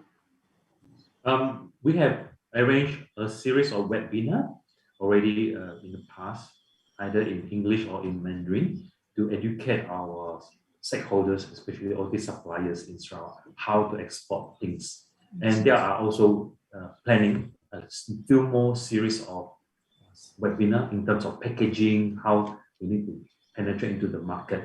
That, yes, we do. If you need to learn more, actually we also recorded most of our webinar and uploaded in the YouTube Status SG channel, so that you can learn about a little bit more about the requirements and then how to export. And even we have other webinars on MM2H as well.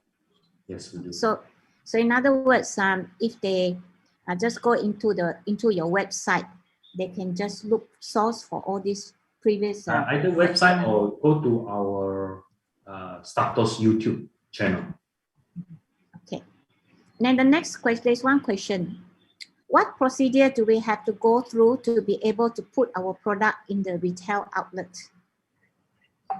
Oh, very easy. Just tell us your products, and then actually, of course, there are two things that we need to know about certification, whether your product is ready for the market or not ready. But we still, for those not ready, you still can send, but of course we will put different area because we don't want to misleading our buyers as well. So can talk to us, send an email and let us know what are the products that you have, and then we will get our colleagues in the gallery to arrange location for you to display. Easy. I think there's another question for you. What are the products that Singapore market required? What crops or products should Sarawak focus on? Well, these are very, very common questions from Sarawakians. Yeah, what do you want? Then I plant or I raise. Kind of question. Actually, Singapore, I mentioned earlier, that 90% of their food all imported. The only challenge now they have is because of COVID. They realize they need to diversify their resources. If not, they cannot rely on just West Malaysia or just China. If there is a problem like weather problem or like today, even the coastal area, you cannot cross the border easily. So then you have to rely on other places. So Sarawak should tap into these opportunities. Hey, we want to be your backyard. Work with us. Those products really, like last few days, a lot of things like when David mentioned pineapple, doesn't mean pineapple only, but how to make it a downstream product like pineapple paste, the fruit paste that I think easy for us to maintain, to prolong the lifespan. I think that is something we have to look into. And then also people ask about, do we have cocoa beans? Do we have coffee beans? Things like that. Of course, most of the shop at the moment, they are showcasing Indonesian cocoa beans, or they're doing a very big promotion of that. How about our new unique products that they never heard? Then easy for you to compete. For example, dabai, things like that. Okay, but we need to put a lot more money into marketing and awareness. How to eat the dabai? So chicken and egg things. If you are competing with the common product, they still need chili, lime, veggie, fruits. They still need. But can we compete?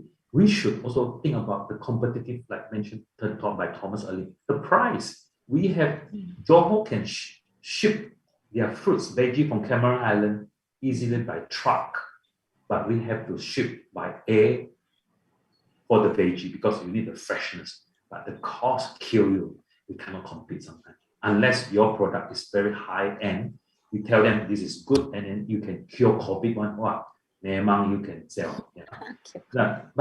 But we need story as well. If you have certain products, same as West Malaysia, why I should buy from Sarawak? What are the unique? Is it better in terms of health, in terms of my, quality? Then I know rock melon. We want to export rock melon from Limbang, but if we compare the rock melon with the one produced from China or Australia, ours is much more expensive. Yeah, that's a problem now already. Expensive. Brunei, because of Brunei export also to Singapore, the rock melon with nice, the shape and also the skin. It looks very like the Japanese rock melon. They can sell more than $10 a bg. But ours, the importer see at it may not the rock melon from as is like from Japan, but they compare it, they look at it, it looks like our melon from West Malaysia. So the cost is very competitive. So those are my answer. When you want to look for something to export, especially for agriculture, look for something more high value if we can, because our logistic kill us. Mm-hmm. All right. There's two questions from Mr. Ernest Bong. The first one, this is for Thomas He. From, are you rearing empurau? Yes, And, we do. All right. And then the next question is, what type of feed is used for the tilapia fish? Yeah, we're getting those typical formulated tilapia feed, because now we're getting it from Gold Coin, which is locally produced in Sarawak here. The alternative will be from Cargill, Ding Ding. These are the standard formulated. We only feed them certified, properly formulated fish feed, nothing else. We don't feed them those parts from other waste or no, nothing like that. So that's why it's proven our fish meat quality is really nice. Yeah. All right. Now, the next question for you also is, now, do the independent farmers sell their own fish direct or your company purchase them? Is there any difference in quality? Yes, of course. We do, since we're operating in Pattaya, we know that we cannot be independent from everyone else because there's a lot of smallholder. Those are their villages. So we have a program of buying the fish from them. We set up a pricing on the wall that agreed by everybody. We also talk to the Persatuan, but we do have to make sure that when we go and buy the fish, we do go and check their farm, make sure that they do actually do proper farming, don't simply feed the fish. The one thing critical about fish is what you feed the fish. That is always the worry. And now I have a different opinion of organic fish. I don't even know what fish do they eat. You just simply buy it. Anyway, that is a secondary thing. So how they feed the fish, we have to check. Then we can buy. So that is what we are doing now. Definitely, yes, we are buying from a smallholder, and then we're trying to recently brought the Agrobank to Batang Ai, also to introduce some of the smallholder. The Agrobank can help them. Yeah, so we do buy from smallholder around the area. Yes. All right. And another question is, what do you do with the fish waste after you have waste? Fish waste means after process the guts and all guts. That. Yeah. We actually have a big problem with that fish waste. We cannot dispose it into the river. It will kill us. It will kill the downstream people. We will lose our license almost immediately. So we actually have to keep them. And there is a small entrepreneur from Batu Lintang nearby buying from us. I think the person brought it back to process it into some organic fertilizer. Yeah, at the moment is we have to dispose it properly. It's a very small amount, actually, almost like throw it away lah. Almost like give it away as free. So someone is taking it. Yeah. Oh, okay. This is a very interesting question here. By doing this fish cage, is there safety from any predator such as crocodile, alligator, and how you can overcome this problem? Yeah, actually, honestly, in the last 5 years we've been there, I think Batang Ai is such a big place. So water average depth is about 30 meters. We hardly find any predator there. We do see crocodile once, and that's it. We informed the forestry. And before the forestry came, I think we never seen the crocodile again. We thought maybe the crocodile born to fear forestry, knowing that someone called forestry, they quickly swim away. That was the last we have seen. Other than that, there was no other predator actually. I think there was too much food in the dam for the thing to come and eat our fish, I think. Yeah. How about the two-legged predator? The two-legged one. So we have, that's why we do the solution for that is to position our cage in a way that is isolated, so that the people comes in must have an outboard. So at night you can hear them coming in, unless they can paddle 5 kilometers. By the time they come here, they cannot steal anymore. They have no more energy. Mm-hmm. The other one is to station your worker in the farm. So we do have workers who live in the farm, so they will hear this kind of thing. So we have to admit that I don't think we abolish 100% pilferage, but I think we keep it to very, very minimum now. So we also every now and then check our feed number to our fish quantity to make sure there is no discrepancy in the figure. That's also one way of making sure that our product is not gone missing. Mm-hmm. Yes, that's why accounting is very important. You always have to close your book and check the account to make sure everything tally. Once it's not tally, then you have to look into it, see what's happening in your farm. Okay. Yeah. There's one question from Catherine Gatt. Said, Mr. He just asking if your eco-fish farm are open for tourists. Yeah, I think one day if I open up to tourists, you'll be flooded to come to my farm. At the moment, not really. We are still not established yet. We're still expanding our cages. We're still training our worker, more of them to be more trained to be a senior supervisor level. So now we have one manager still going around almost chasing all the workers to do their job. So we are getting there. We do have invited those people that we know. The experience is incredible. Fishing in our near our cages is the best experience ever. You catch all kind of fish. But now imagine that open to the public, it'll be very good experience. But not now. So one day we'll get there. We'll get there. Yes. Sorry, is the Wi-Fi there strong? Pardon? The Wi-Fi. Yes, we have Wi-Fi there, but not it's strong. But sometimes Celcom do have sometimes they're off, but not common. Yes, but they have 3G there. Yes. Okay, because I'm thinking of virtual tour. Oh yeah, can. Okay, and Sam, Catherine also asked this question. Mr. Thomas, why can't NCR land get loan? Because it's just NCR, and then she's also facing Mr. David Dissam's issue for her small palm oil plantation.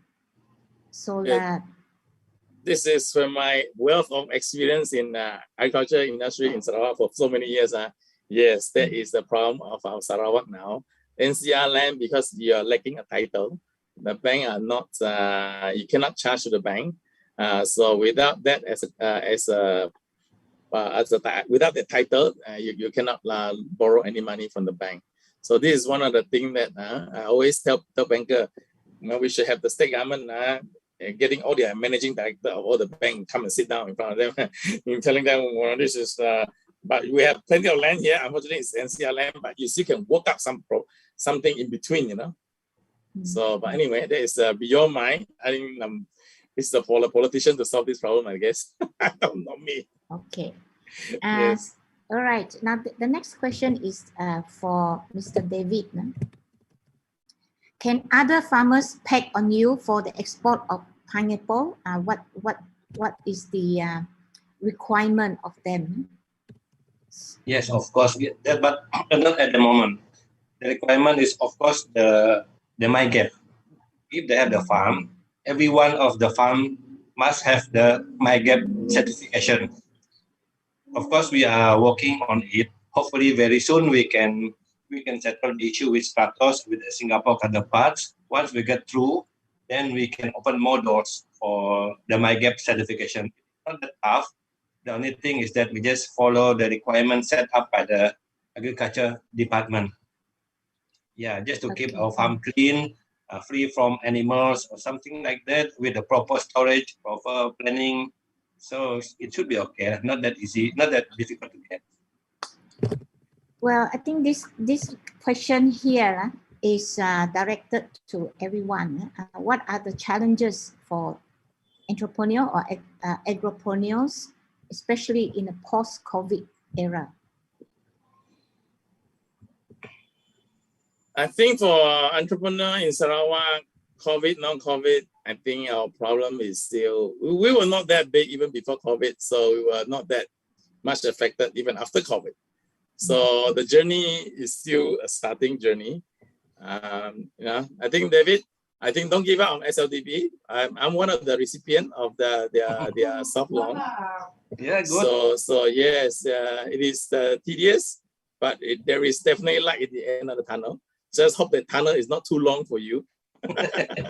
Yes. Government, I think, is trying their very best. I had to make some speech here, not political, but I think our Chief Minister and our Agriculture Minister, Dr. Ahmad Douglas, has all the heart and genuine to want to produce agriculture product from Sarawak.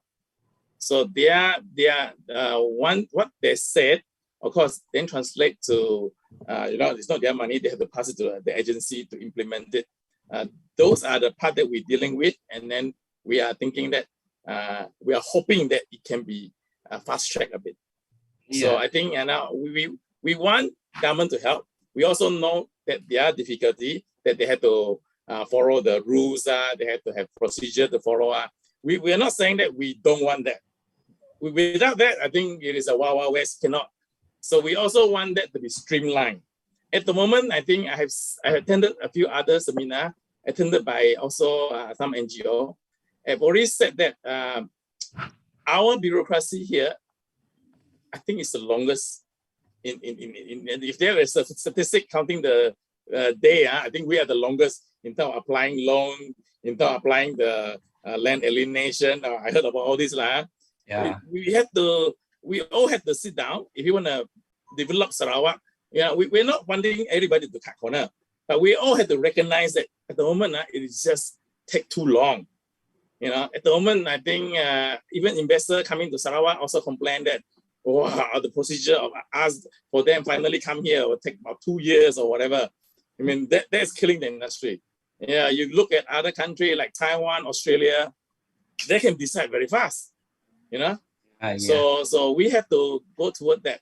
But our heart, and then I think our politicians are all want to have this thing materialize.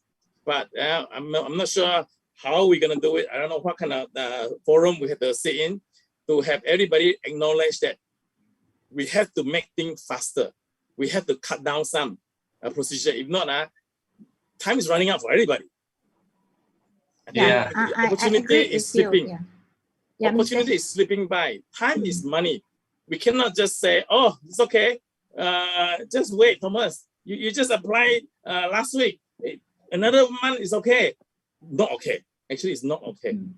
You know, time is money, and we have to acknowledge that we must all work together to cut down this time frame. If not, as I said, opportunity is slipping by. And then, but by us not grabbing the opportunity, I'm telling you, our competitor is already in the market.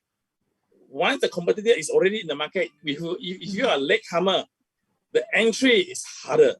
Yeah. Like that's why now we are all stuck, because the market is already full of those people who produce cheap products. So now, as I said, sadly, David, like Chiu has experienced, it is the price now, Singapore. You wanna talk about pineapple? Singapore has even Costa Rica pineapple so far away already selling in Singapore. Can you imagine that? Not even in Kuching, Singapore selling Costa Rica pineapple. And cheaper. No, now you have to fight with them. You have to fight with them. You know, we're too late. If we are the first pineapple to be in Singapore, don't worry. We were first to be there. They will have to come in with a lower price to beat us. But now they are already there. Yeah. So you see, when I enter my tilapia in Singapore, the biggest round we have, the price that they tell me is shocking. You know. So this way, if anybody who want to take away from here is time. We don't let the opportunity slip by. You know, if we have to work together, assuming everybody is genuine. Of course, I mean, of course, we also have to eliminate those not genuine people. When you know that person is genuine, work with them. You know, if we don't catch it, I tell you that, as I always said, I'm just scared to see that all these third world country is catching up and doing better than us. Oh, scary lah. That kind of future. Thank you for this opportunity, Dr. Margaret. At least we have something to discuss here. Hopefully, we can move forward from here. Of course, I think I agree with Mr. Thomas and Mr. David. When I was doing this way back during the Farmers Day, Farmers Organization Day, there's too much red tape, too many hierarchy. So I think what MASA would be doing, or what we have discussed here, particularly I think the issue on government procedure, the government process, we will document it and pass it on to the government. To Dr. Sajem has already heard from here, so we hope that in your strategic planning, in your with the Department of Veterinary and under the ministry, you can also voice this out. Although more voices are better. The thing is, the problem is there's a lot of things that we want to discuss on, but unfortunately we have only 2 minutes left before Pustaka give us the alert. But I'd like to just sum up with this comment from Sandra Ngambang. I have worked out a list of what I want to conclude, but I think I will throw away all this. And I just want to say, I want to share her comment saying that it is a very interesting topic today. As I wanted to change my career to farmer from my retirement plan, at least know that some information from the speaker's experience is so inspiring. Thank you so much. Next time, we'll look for you all. And she planned to have a joint venture with Borneo Ecofish to get some knowledge and support, whatever message that is bring across. So you have this forum, okay, from the government to status and to the producers who have put their heart and soul to get things moving, to promote Sarawak products. Now is the only thing that I think 2 main issues that has cropped up is the government process and the bankers. And perhaps MASA, as from MASA, I think what we will do is we will come up with another forum, getting the bankers to hear us out, and we will try to gather as many people like Mr. He, Mr. David, and I think there's this Mr. Ernest Bong, to come and start talking about their experience, and then talk about their bank loan experience and see what is the response of the bankers.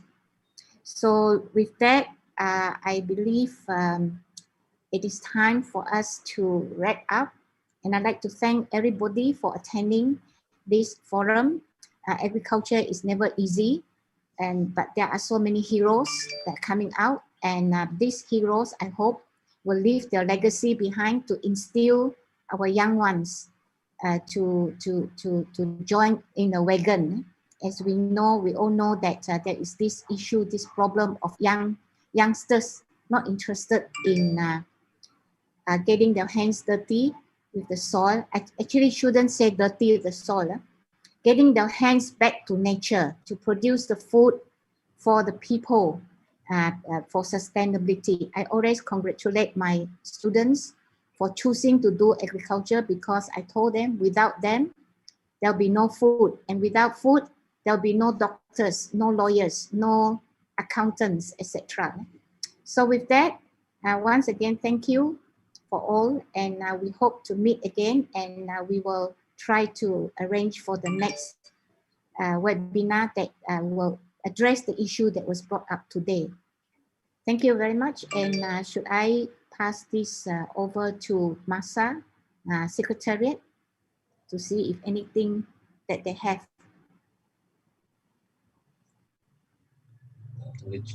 I think we get a group photo for all the speakers. We try to snap the photos on the camera for all the speakers. And Latif, Yes. can you snap the picture with all our speakers? Sure. Please smile. 1, 2, 3. Okay. So nice. Thank you very much, all of you. Thank you, everyone. So if you have anything that you want to add on to what today, just send your comments and feedback to Masa and email to us. Once again, thank you very much. Bye. Bye. Nice weekend. Dan pengetahuan penuh terhimpun harta ilmu untuk kita terlokan. Sangka negeri Sarawak wadah ilmu semua, bersama kita manfaatkannya. Sangka negeri Sarawak teknologi dan berusaha, berkhidmat ikhlas untuk kita. Kasih pendengar dulu.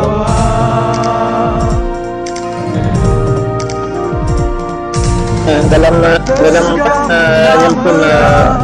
web. Jadi kebanggaan kita, bukti dewasa kita, maklumat dan pengetahuan penuh terhimpun harta ilmu untuk kita terlokan. Sangka negeri Sarawak wadah ilmu semua, bersama kita manfaatkannya. Sangka negeri Sarawak teknologi dan berusaha, berkhidmat ikhlas untuk kita. Pustaka Negeri Sarawak.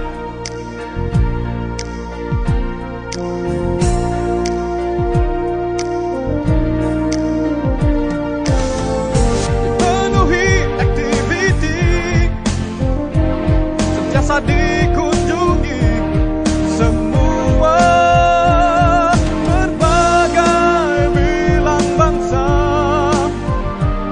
Pustaka Negeri Sarawak wadah ilmu untuk semua. Pustaka Negeri Sarawak wadah ilmu untuk semua.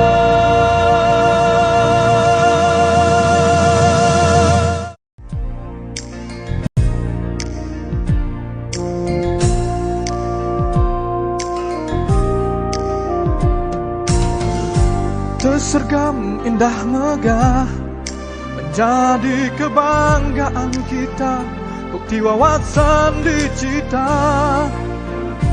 maklumat dan pengetahuan penuh terhimpun harta ilmu untuk kita teroka.